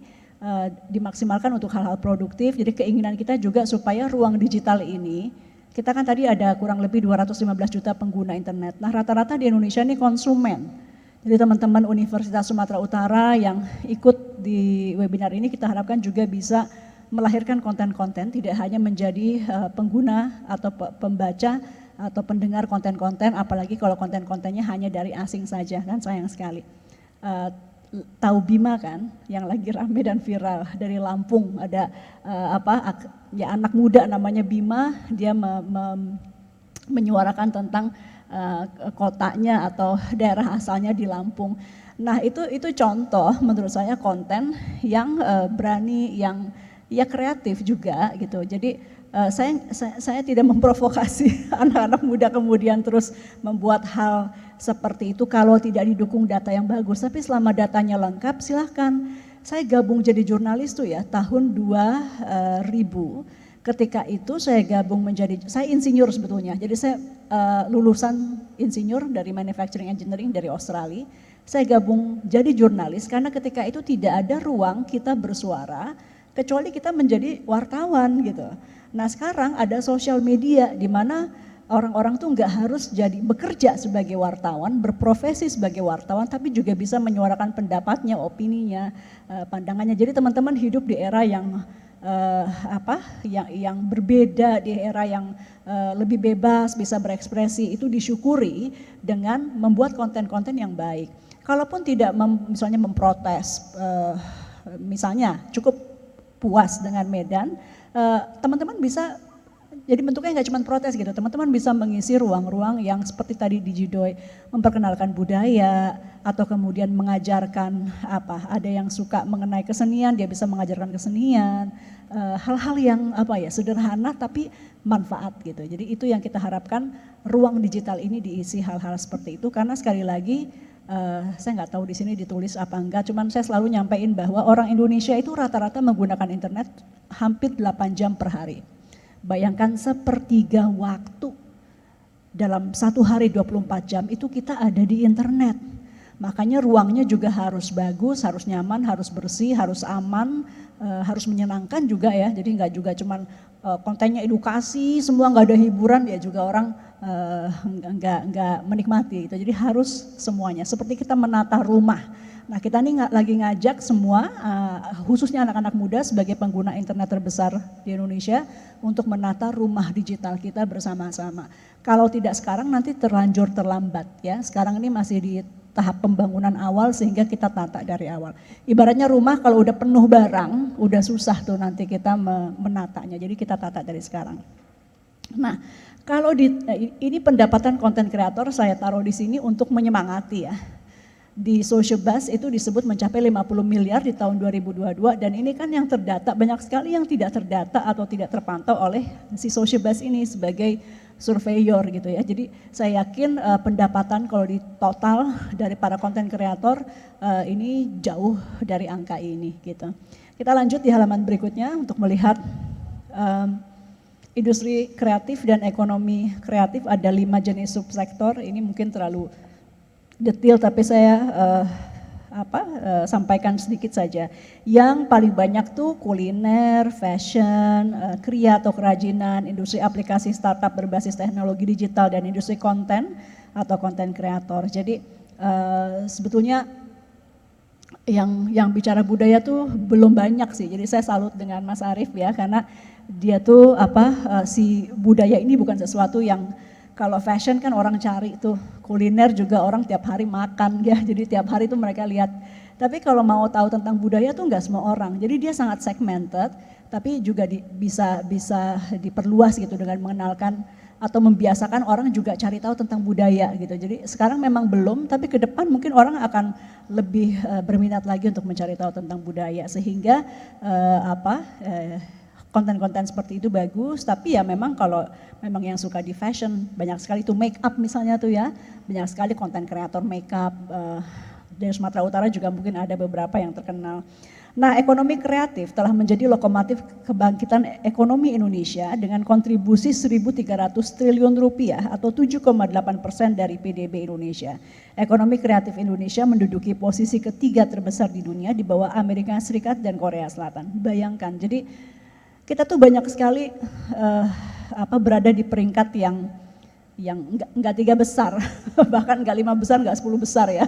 Kalau kita bicara indeks demokrasi, kita masih di bawah. Kita bicara indeks membaca buku, kita amat sangat di bawah. Tapi ternyata di ekonomi kreatif kita tuh 3 terbesar sedunia gitu, di bawah Amerika Serikat dan Korea Selatan. Yang kita tahu juga industri kreatifnya sangat masif di Korea Selatan itu, dengan budaya K-popnya. Tapi yang menarik menurut saya di Indonesia tuh, kalau di Korea Selatan tuh tipikal ya, dia satu budaya K-pop, di Indonesia tuh beda. Kita tuh kontennya berwarna banget ya, macem-macem gitu. Jadi budayanya pun yang bawa budaya beda-beda, kuliner juga beragam sekali gitu. Jadi tidak ada satu khas Indonesia tapi banyak. Nah itu menurut saya juga kekuatan kita. Lanjut di halaman berikutnya, kita lihat selama pandemi jumlah konten kreator naik 3 kali lipat. Nah ini saya selalu percaya bahwa ketika Tuhan Allah SWT menurunkan cobaan, di situ juga pasti diturunkan kemudahan atau hal-hal yang baik juga ya. Di antaranya ini nih menurut saya soalnya ini periode ketiga di DPR dan saya selalu concern karena background saya juga di media. Jadi informasi, komunikasi itu menjadi sesuatu yang selalu saya perjuangkan dan saya merasa memang ketika kita bicara digital ini dekat sekali dengan anak-anak muda gitu, sehingga ini memang yang kita dorong terus bahwa kemarin itu ketika pandemi kita tahu kita sulit dan lain-lain, tapi ternyata ada hikmahnya, ada kenaikan konten kreator di Indonesia yang rata-rata diisi oleh generasi milenial dan generasi Z ya. Jadi orang seperti saya mungkin nggak banyak di situ, tapi sebenarnya aku masih milenial coret sedikit. Tapi yang di Z lebih banyak, jadi yang lebih muda lagi tuh lebih banyak mengisi konten-konten. Dengan ya contoh tadi saya sebutkan juga ada Mak Betty, ada Jendam Clover, ada podcast agak lain dan lain-lain. Jujurnya saya juga nggak semua ikuti gitu ya, tapi ya biarkanlah anak-anak muda ini berekspresi dengan bebas gitu ya. Nanti kalau diikuti politisi malah jadi terbatas kreativitasnya. Kemudian di sebelah kiri kita lihat yang nama-nama amat sangat kuat gitu ya. Atta Raffi yang saya kenal secara pribadi ya, cukup baik, kita di satu yayasan sama-sama namanya Warisan Budaya Indonesia. Itu kalau ketemu yang namanya Raffi, dia tuh emang udah defaultnya tuh selalu pegang HP dan selalu merekam gitu loh. Bagi dia itu memang kerjaannya, jadi memang dia komit terhadap profesi dia sebagai konten kreator, bukan lagi iseng, bukan lagi tambahan dari profesi. Ini kan pilihannya banyak, kita bisa punya profesi, terus kita juga mau jadi konten kreator, tapi dalam hal Raffi itu dia betul-betul sudah menjadi seorang profesional konten kreator yang betul-betul dari pagi sampai malam itu mungkin hidupnya memang membuat konten gitu ya. Jadi plus minus teman-teman bisa pilih seperti apa, saya cuma tadi cerita aja. Kalau kayak Raffi itu semua dia buat gitu loh. Hampir apapun yang dia lakukan itu dia rekam dan dia share. Nah orang seperti itu kemudian berarti harus menjaga, tentu harus baik ya, karena yang kita harus juga ingat yang kita share itu berdampak kepada orang yang melihat. Jadi kita punya tanggung jawab. Seperti halnya media tuh punya tanggung jawab sosial, nah konten kreator juga punya tanggung jawab sosial. Bahwa apa yang dia sebarkan itu membawa kebaikan dan tidak membawa kemudaratan. Di halaman berikutnya, nah ini contoh. Sekarang yang namanya konten kreator, nah tadi kan kita bilang saya profesinya politisi, tapi saya juga membuat konten. Di halaman berikutnya, ini karena bulan puasa, jadi operatornya menjelang jam-jam kritis. Kami juga sebagai politisi itu beda, terasa sekali ketika saya masuk jadi politisi pertama kali, saya nggak harus punya sosmed, saya nggak harus, sekarang tuh konstituen tuh mengharapkan saya punya sosmed dan mengharapkan aktif. Padahal sebagai generasi milenial hampir coret, saya tuh nggak semudah teman-teman yang lebih muda gitu loh. Kalau yang lebih muda tuh mungkin dia tuh nggak ngerasa capek ketika dia harus upload, dia harus dengan mudah gitu. Nah kalau saya tuh ya bikin caption aja mikir dulu gitu, mikir lama ya tulis apa ini ya dan lain-lain. Sehingga memang dibantu tim dan beberapa yang nih misalnya saya ingin menyampaikan bahwa Indonesia baru membeli Hercules, jadi kita baru memiliki tambahan kekuatan pertahanan Hercules yang datang gini-gini. Nah kalau saya ngomongnya tuh nggak pakai video, itu tuh orang nggak terlalu merhatiin ya. Tapi ketika saya taruh di video, meskipun datanya juga data teksnya juga sedikit, tapi itu lebih masuk ke masyarakat. Ini contohnya, apa ini bisa di play? Oh nggak bisa. Kirain dikasih contohnya. Oke, jadi mungkin nanti bisa lihat di IG saya. Jadi konten-konten seperti ini justru daripada saya menulis berita, saya kan orangnya backgroundnya berita, jadi daripada saya nulis berita, ternyata membuat video singkat 30 paling banyak 1 menit, itu tuh lebih masuk ke masyarakat gitu. Jadi itu contohnya. Di halaman berikutnya kita lihat ini pemerintah.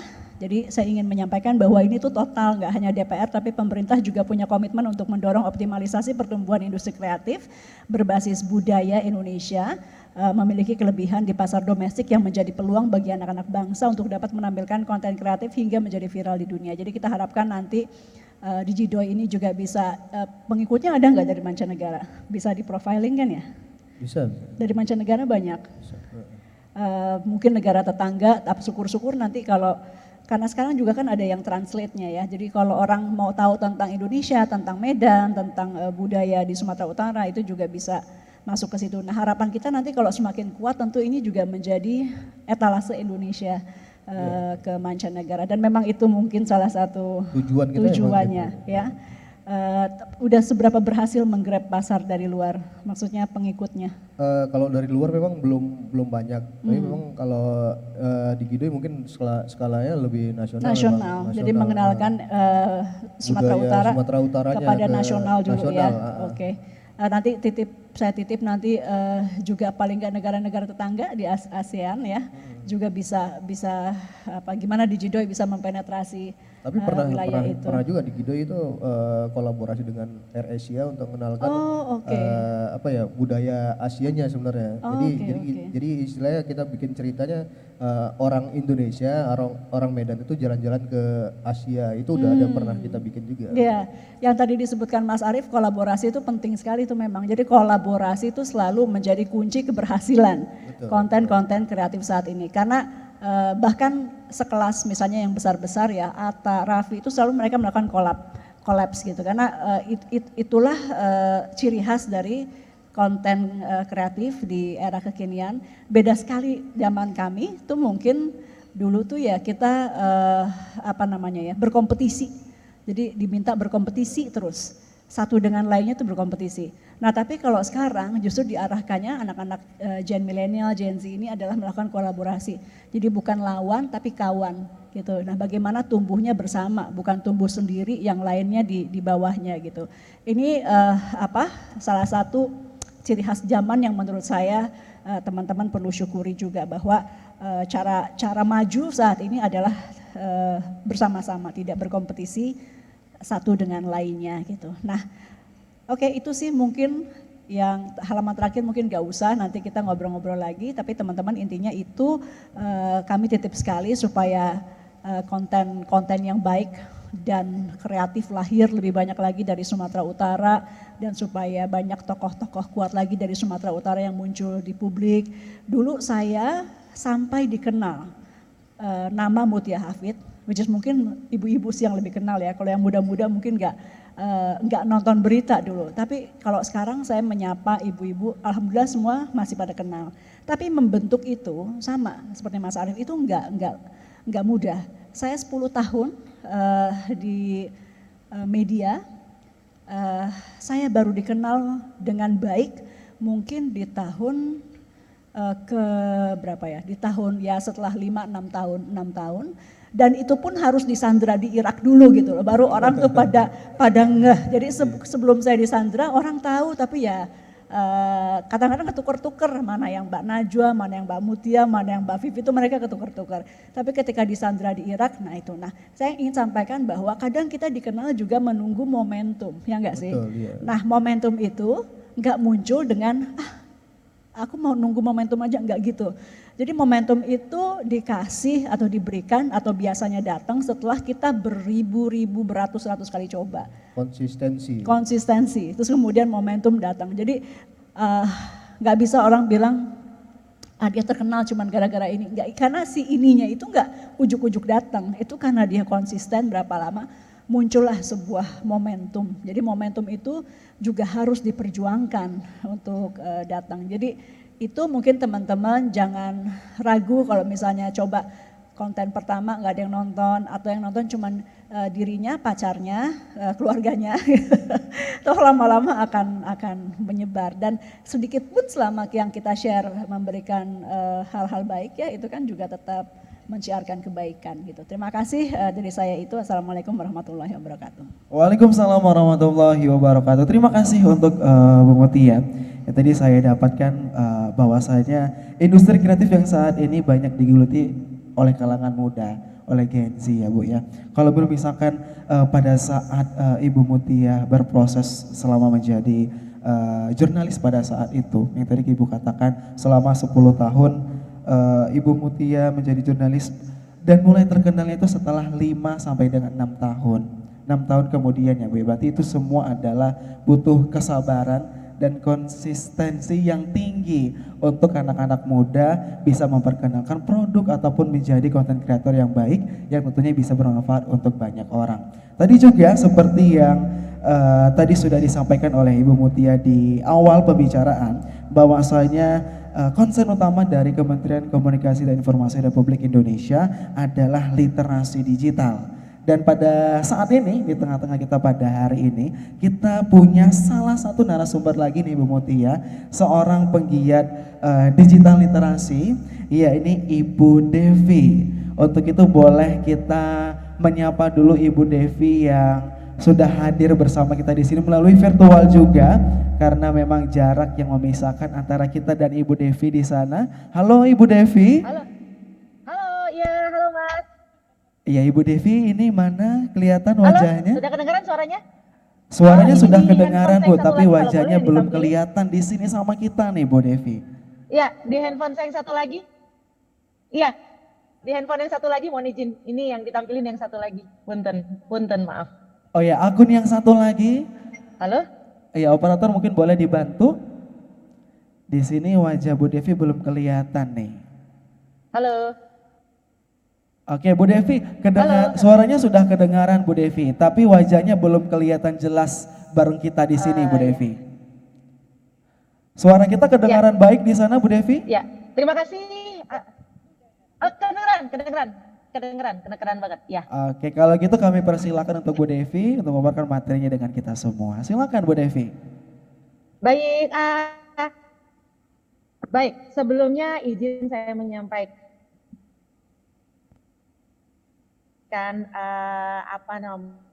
terima kasih yang sebesar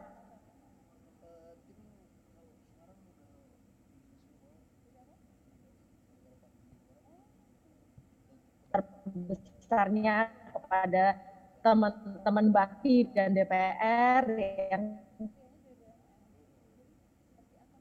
setia terus menghadirkan di era digital ini.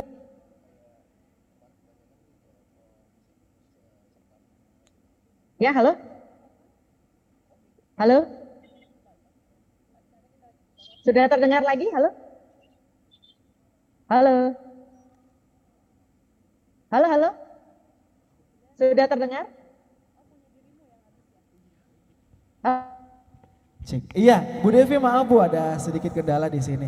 Tadi kedengaran suaranya Bu, cuman mungkin sinyal di sana yang kurang mendukung kali ya Bu. Jadi kedengaran di kita masih macet-macet Bu Devi.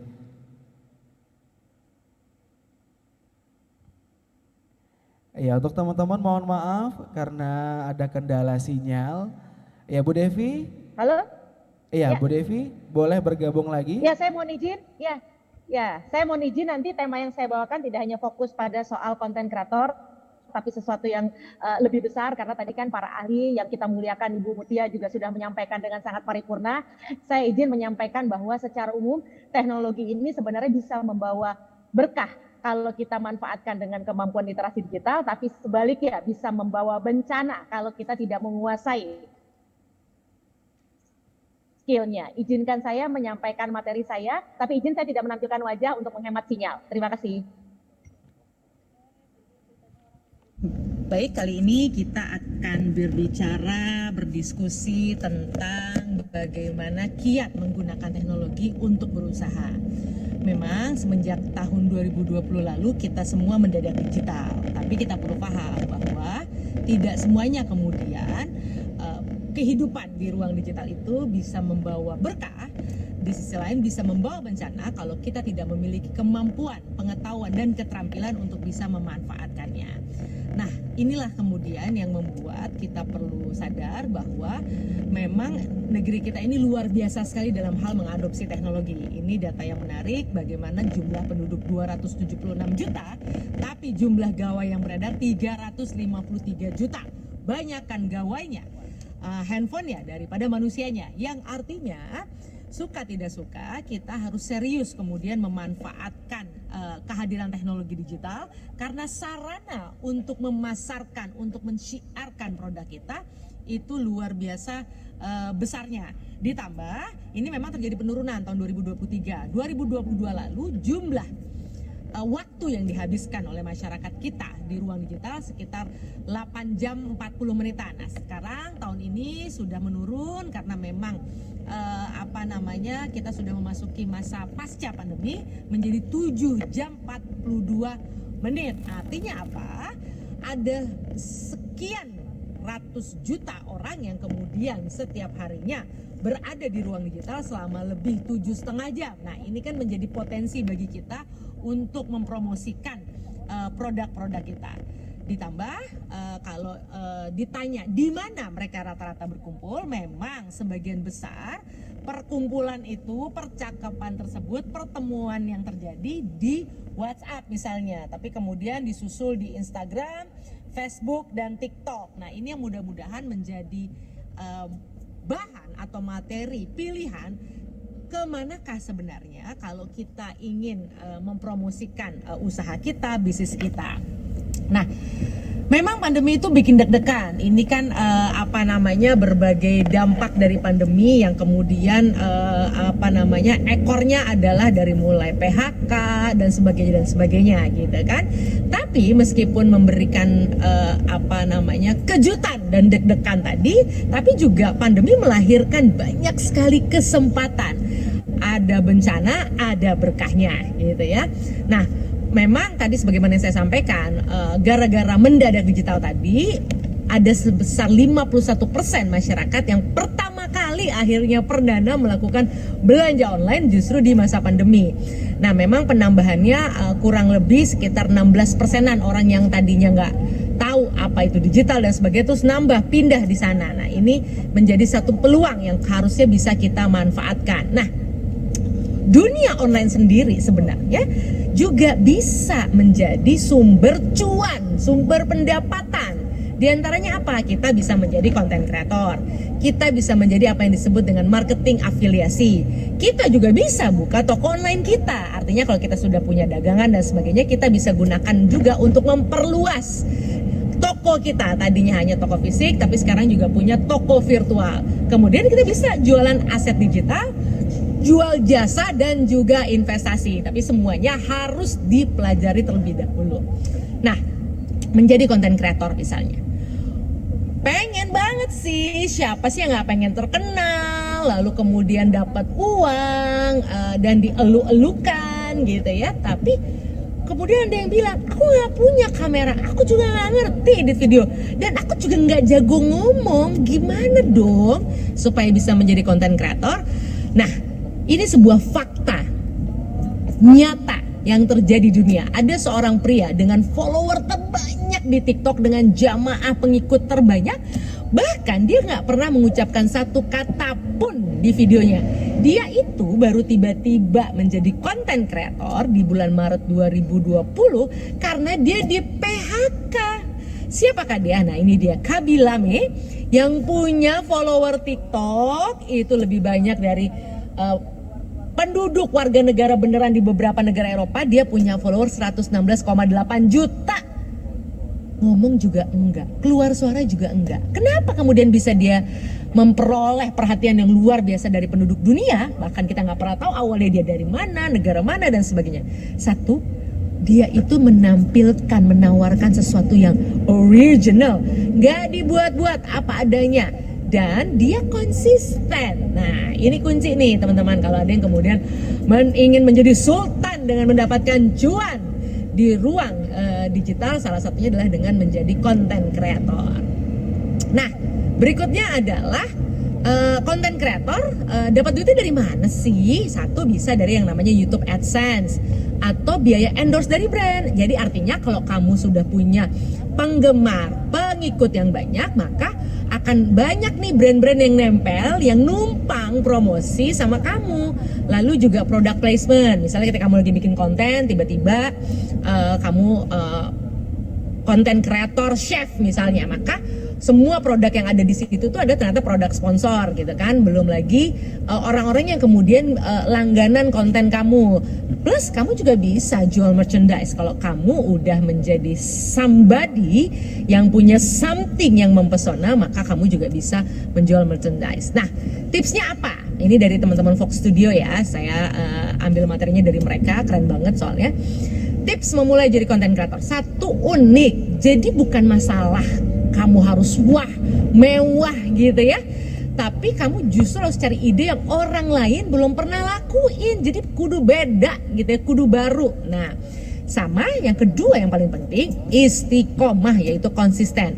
Persaingan sekarang itu ketat banget. Jadi kalau nggak konsisten, bakal banyak konten-konten kreator lain yang siap mengambil posisi kamu. Nah, itu dia konten kreator. Berikutnya, yang disebut dengan marketing afiliasi. Kita mendapatkan komisi untuk setiap penjualan dari link afiliasi kita. Nah, ini banyak banget nih kalau teman-teman biasa belanja di yang hijau atau yang orange. Nah, mereka memang sudah menyediakan program-program ini sehingga kamu tinggal manfaatin aja untuk ini. Nah, yang berikutnya adalah berjualan online. Nah, sekarang yang namanya jualan online, jangan berpikir kan aku nggak punya modal. Kalau yang dulu punya toko offline, punya warung mah enak, tinggal mindahin ke online. Aku siapa? Aku nggak punya apa-apa, gitu kan? Nah, sebenarnya sekarang sudah ada model di mana kamu tetap bisa jualan online tanpa modal, yang disebut namanya dropshipping. Konsumen memesan ke kamu meneruskan pesanan itu ke supplier atau yang punya barang, lalu supplier yang juga mengemas dan mengirimkan pesanan dari kamu. Enak nggak tuh? Nggak punya produk, nggak perlu gudang untuk nyimpen barangnya, bahkan nggak perlu pusing harus bolak-balik ke kantor pos misalnya untuk ngirimin barang. Itu sudah dilakukan oleh yang punya produk, yang punya barang. Kamu tinggal tugasnya ya promosi aja. Nah, tadi tidak perlu mengurus stok kelebihannya, tidak perlu khawatir karena barang nggak laku. Nah, tapi yang perlu diperhatikan, memang kita harus mampu memastikan kita adalah menemukan supplier yang bisa dipercaya. Karena kan kita nggak lihat barangnya juga, kita nggak tahu apakah nanti dia beneran ngirim produk kita atau enggak kan gitu. Nah, ini yang kudu diperhatikan gitu ya. Terus penentuan harga itu juga mesti dicek bener gitu, jangan sampai kemudian karena kamu udah tergiur pengen ngambil untung dan juga ini gampang, tapi tetap aja nggak laku-laku gitu. Atau kamu pilih supplier yang kamu pikir ini harganya murah banget sehingga kamu bisa ngambil untung lebih banyak, taunya ternyata ini adalah supplier yang tidak bisa dipercaya. Nah, berikutnya adalah berjualan aset digital. Apa itu? Nah, ini aset-aset itu adalah aset-aset yang sebenarnya enaknya apa? Kamu cuma cukup satu kali produksi ya, tapi bisa dijual berkali-kali. Cek, iya Bu Devi. Apa aja ya? Itu ada e-book, ada musik, ada kursus. Jadi kalau kamu misalnya punya keterampilan. Iya, maaf Bu Devi. Oke, mungkin ada sedikit kendala masalah teknis jaringan teman-teman yang ada di rumah. Mungkin kita bisa membuka sesi tanya jawab kali ya Bu ya, ataupun sesi diskusi dengan teman-teman mahasiswa Sumatera Utara yang ikut menghadiri melalui virtual yang berada di rumah masing-masing. Kita sudah punya satu pertanyaan yang sudah masuk ke kita, mungkin saya boleh langsung bacakan saja, nanti terserah mau Bang Arif atau Ibu Mutia atau mungkin Bu Devi yang akan menjawab pertanyaannya. Nah, pertanyaannya ini datang dari Sultan Abdillah Muhammad. Ya, Assalamualaikum Kak, perkenalkan nama saya Sultan Abdillah Muhammad dari mahasiswa Universitas Sumatera Utara.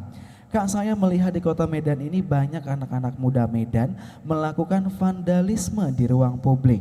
Kira-kira bisa nggak anak-anak Medan yang berbakat difasilitasi untuk membuat lukisan-lukisan jalanan yang menarik supaya memancing perekonomian kreatif di kota Medan?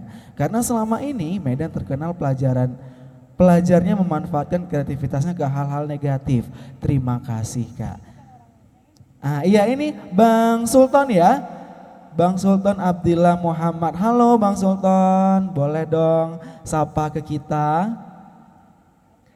Iya, tadi Bang Sultan pertanyaan sudah saya bacakan ya Bang Sultan ya. Sekarang adalah giliran kira-kira siapa dari Bang Arif atau Ibu Mutia yang akan menjawab dari pertanyaan teman-teman? Silakan Bang. Oke, makasih pertanyaannya Bang. Vandalisme ya, vandalisme memang sebenarnya udah kita mulai nih memfasilitasin sebenarnya istilahnya ruang publik untuk vandalisme itu kalau tahun berapa ya, tahun lalu kalau nggak salah di Jalan Pegadaian, baru lagi cerita tadi sama Kak Mutia, di Jalan Pegadaian itu kemarin ada kita bikin event yang berkolaborasi dengan pemerintah. Kemarin tuh ada mural-mural di bawah apa ya, rel kereta api yang di atas tuh. Nah di Jalan Pegadaian tuh, nah itu udah kita bikin tuh. Nah itu kawan-kawan vandalisme sebenarnya yang kita fasilitasin di situ untuk bikin ya kreatif. Kalian janganlah kalian rusak-rusak tembok-tembok kota-kota Medan ini yang lain gitu kan. Nah inilah kita kasih ruangnya, tempatnya. Nah kebetulan memang kemarin tuh dari Dinas Pariwisata Kota Medan yang inisiasi kegiatan itu. Nah kegiatan itu kemarin kita bikin supaya untuk meningkatkan apa ya, gairah kreativitas anak kota Medan lah gitu kan. Nah itu kemarin kita ajak ada 3 negara tuh. Nah dari seniman dari Rusia, Ukraina sama Malaysia. Terus ada yang dari luar kota juga, dari Jakarta, dari Bandung, dari Jogja. Nah itu kita ajak gitu juga kita. Jadi ada sekitar, kalau dihitung temboknya itu ada 11 tembok, terus ada 3 sisi. Jadi ada 33 desain mural yang ada di apa tiang-tiang itu gitu. Nah, jadi memang sebenarnya udah ada, kita lagi coba bikin wadahnya, namanya itu ada Medan Street Art gitu namanya. Jadi nah kalau kawan-kawan yang pengen apa gabung-gabung lah, mungkin jamming di mana, jangan dinding-dinding inilah, jangan coret-coret di dinding lah gitu kan. Terus di Lapangan Merdeka tuh, nah di Lapangan Merdeka itu kan kemarin ada seng-seng apa sih, Lapangan Merdeka itu lagi direvitalisasi kan. Yang untuk menutup itu ya Bang? Iya penutupnya itu, nah penutupnya itu kemarin keidean kita sama kawan-kawan, ini kayaknya cocok nih untuk dijadikan wadah untuk mural gitu. Jadi karena itu dia dicoret-coret orang kan, jadi daripada benar-benar dicoret-coret orang tapi jelek gitu hasilnya kan.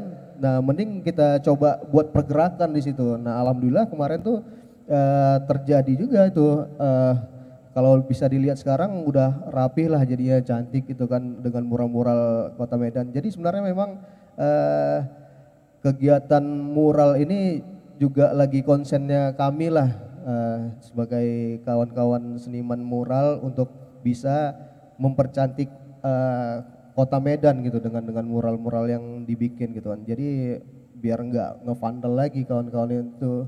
Jadi kita coba fasilitasin lah.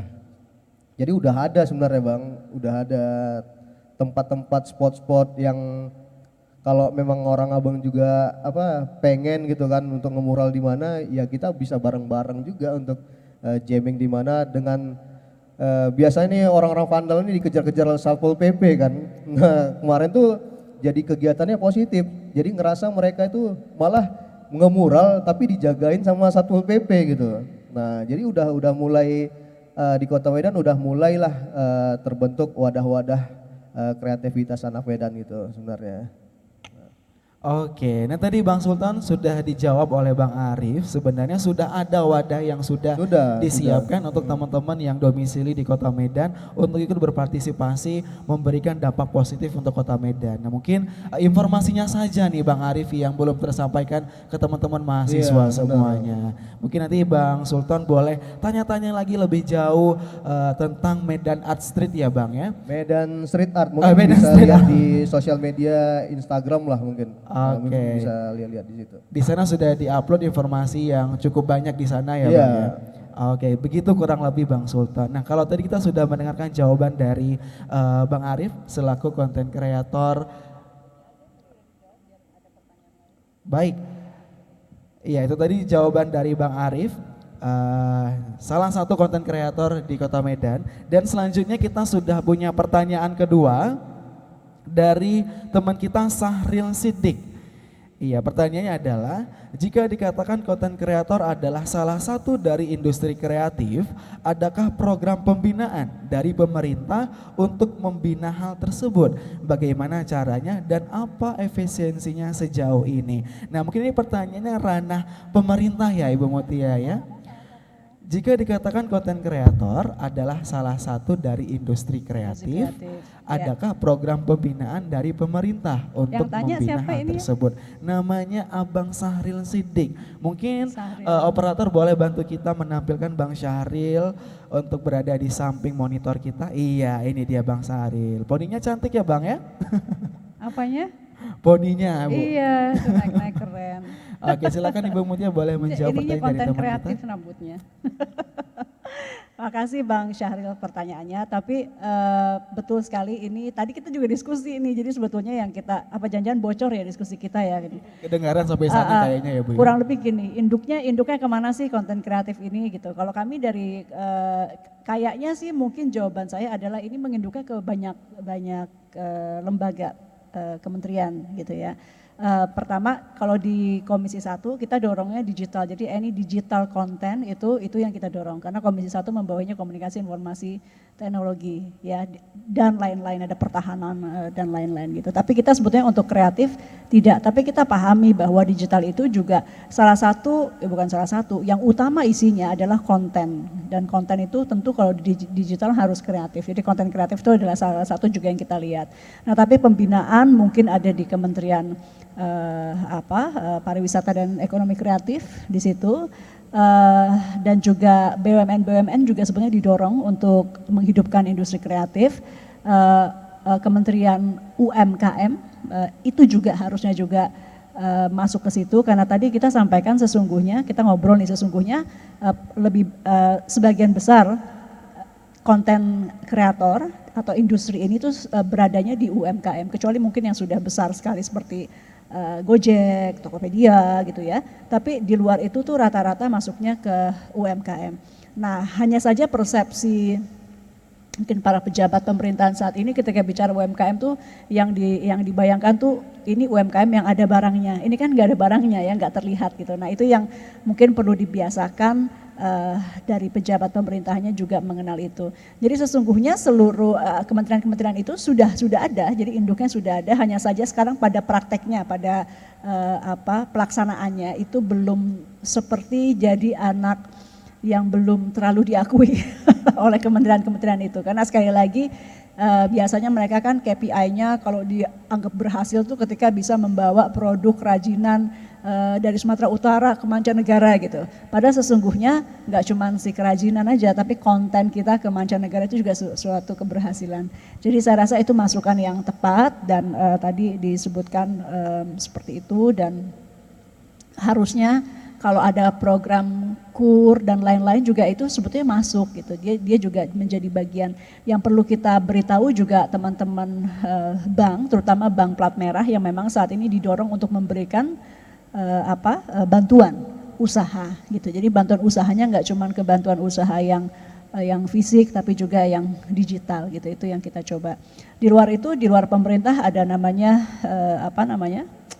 fintech ya, tapi ini kan bukan ranah pemerintah. Sesungguhnya banyak juga yang melihat konten-konten yang bagus itu didekati oleh financial teknologi, perusahaan-perusahaan fintech yang memang ingin memberi suntikan dana gitu. Tapi ini masukan yang baik bagi saya di DPR untuk menyuarakan ini gitu, mengingatkan ini.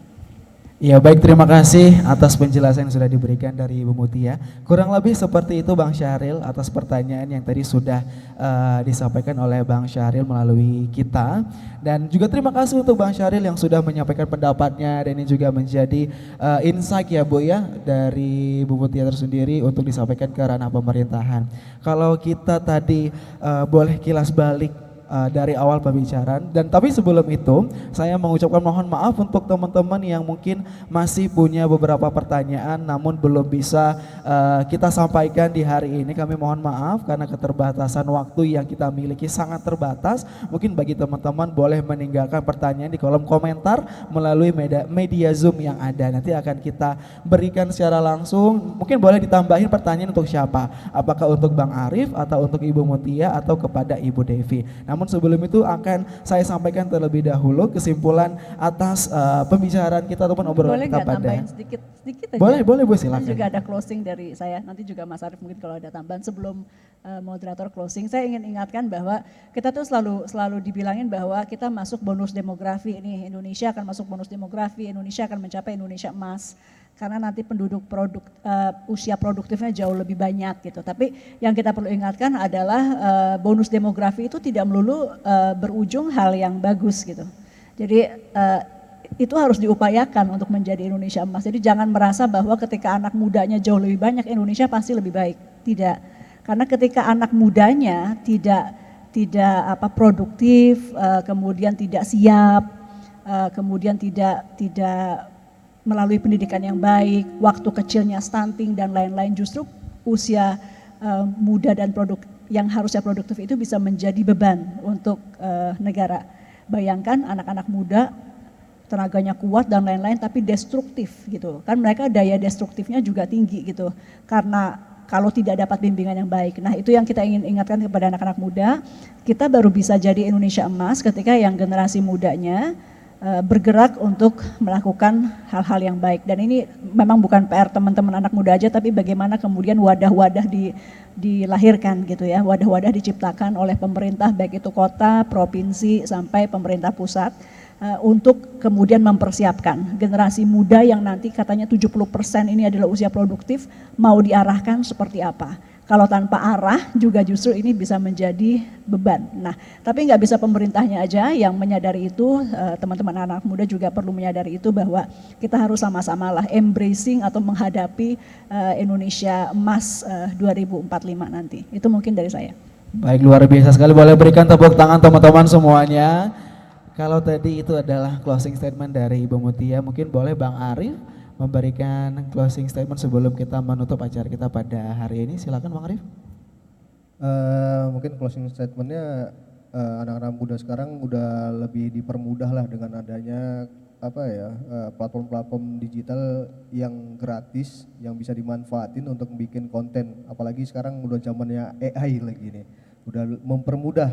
Nah kalau nggak dimulai dari kita sendiri maka bakal digantiin robot semua kita nih.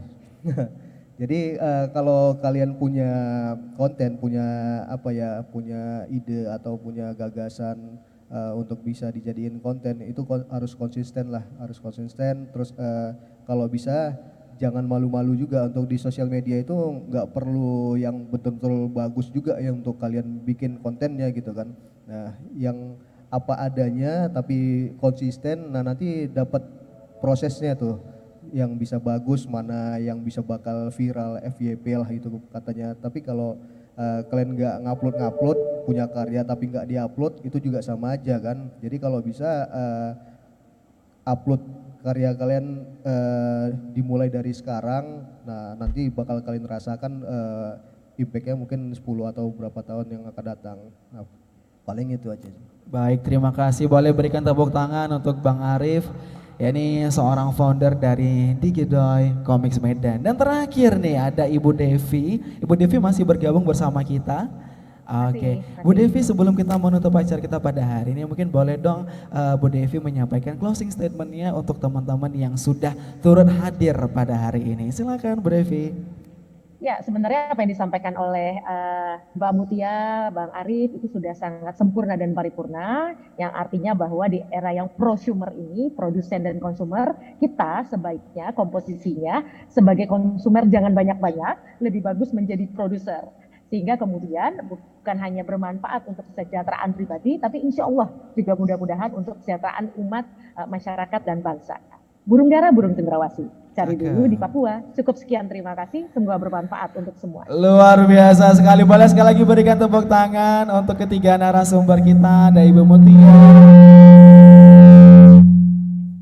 ada Bang Arif, dan ada juga Bu Devi yang sudah memberikan pemaparan materi ataupun berbagi ilmu sedikit tentang konten kreator untuk anak-anak muda Sumatera Utara.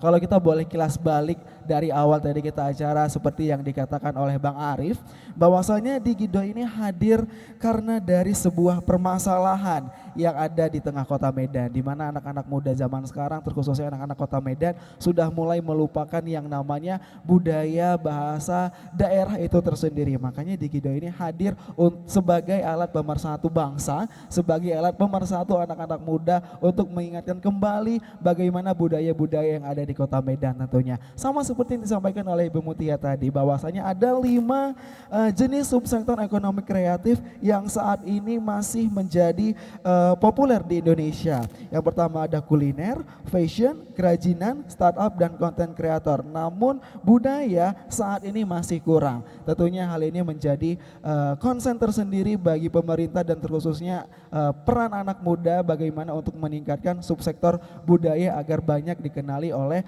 masyarakat luar. Dan seperti yang tadi disampaikan oleh Ibu Devi, konten digital tidak hanya membawa berkat untuk kita, tetapi bisa menjadi bencana apabila kita tidak memanfaatkannya dengan baik. Bisa jadi peluang bisnis untuk kita, bahkan bisa jadi bencana untuk kita. Dan yang terakhir, perlunya ada konsisten adalah kunci dari sebuah proses perjalanan untuk memperkenalkan suatu produk ataupun memperkenalkan diri kita kepada halayak ramai. Untuk itu saya akhiri pertemuan kita pada hari ini. Sekali lagi saya ucapkan terima kasih kepada narasumber Ibu Mutia, Bang Arif, dan Ibu Devi. Semoga hari ini menjadi hari baik untuk kita ke depannya. Amin ya rabbal alamin. Dan yang terakhir, kita akan memberikan sedikit cenderamata dari Kominfo sekaligus juga DPR RI kepada para narasumber yang sudah memberikan pemaparan materi yang sangat luar biasa untuk teman-teman mahasiswa Sumatera Utara. Mungkin ini akan diberikan juga kepada Ibu Devi, akan dikirimkan nanti ya Bu ya.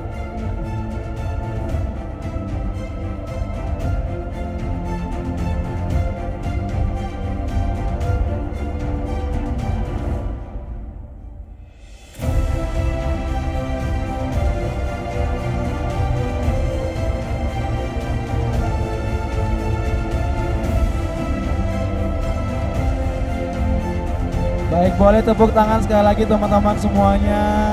Dan tentunya terima kasih sekali lagi kami ucapkan untuk Ibu Mutia, Bang Arif, dan juga Bu Devi selaku narasumber kita pada hari ini. Dan semoga tentunya lebih banyak lagi anak-anak muda, terkhususnya anak-anak muda Kota Medan yang memiliki karya yang bisa dikenal lebih banyak orang lagi melalui media platform seperti sekarang ini, TikTok, Facebook, Instagram, dan lain-lainnya.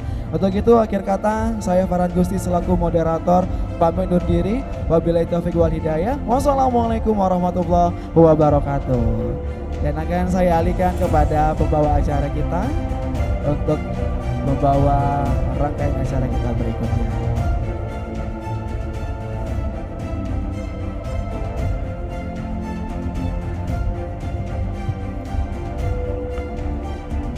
Oke, baik, terima kasih buat semuanya dan juga buat teman-teman untuk seminar Meraju Nusantara Konten Kreator dan Industri Kreatif di Indonesia. Pada sore hari ini udah berjalan dengan lancar sekali dan kami juga mengingatkan kepada teman-teman yang bergabung dalam Zoom untuk tetap ikutin media challenge kita karena masih ada hadiah yang menunggu kamu. Kamu boleh langsung untuk bagi keseruan, update, kasih caption terbaik kamu dan tag @mutia_afid, @duniamutia dan juga @baktikominfo. Terima kasih buat semuanya dan salam hangat dari Kota Medan buat teman-teman mahasiswa yang ada di Sumatera Utara. Penampilan terakhir untuk hiburan kita semua di penutup kali ini, mari kita saksikan, ini dia. Penampilan dari Fajalah Band. Sia dan Arguanda berbadi pamit undur diri. Wassalamualaikum warahmatullahi wabarakatuh. Bye bye.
Mencoba menggali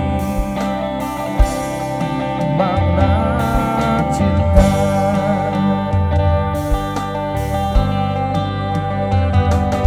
tetes air mata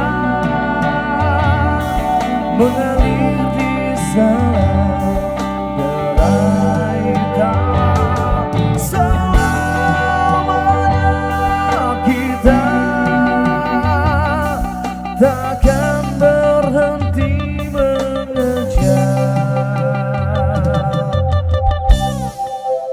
matahari.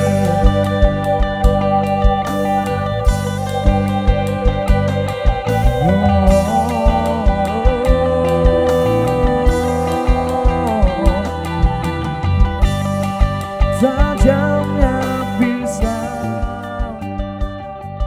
takkan sanggup goyahkan cinta antara kita, menembus ruang dan waktu,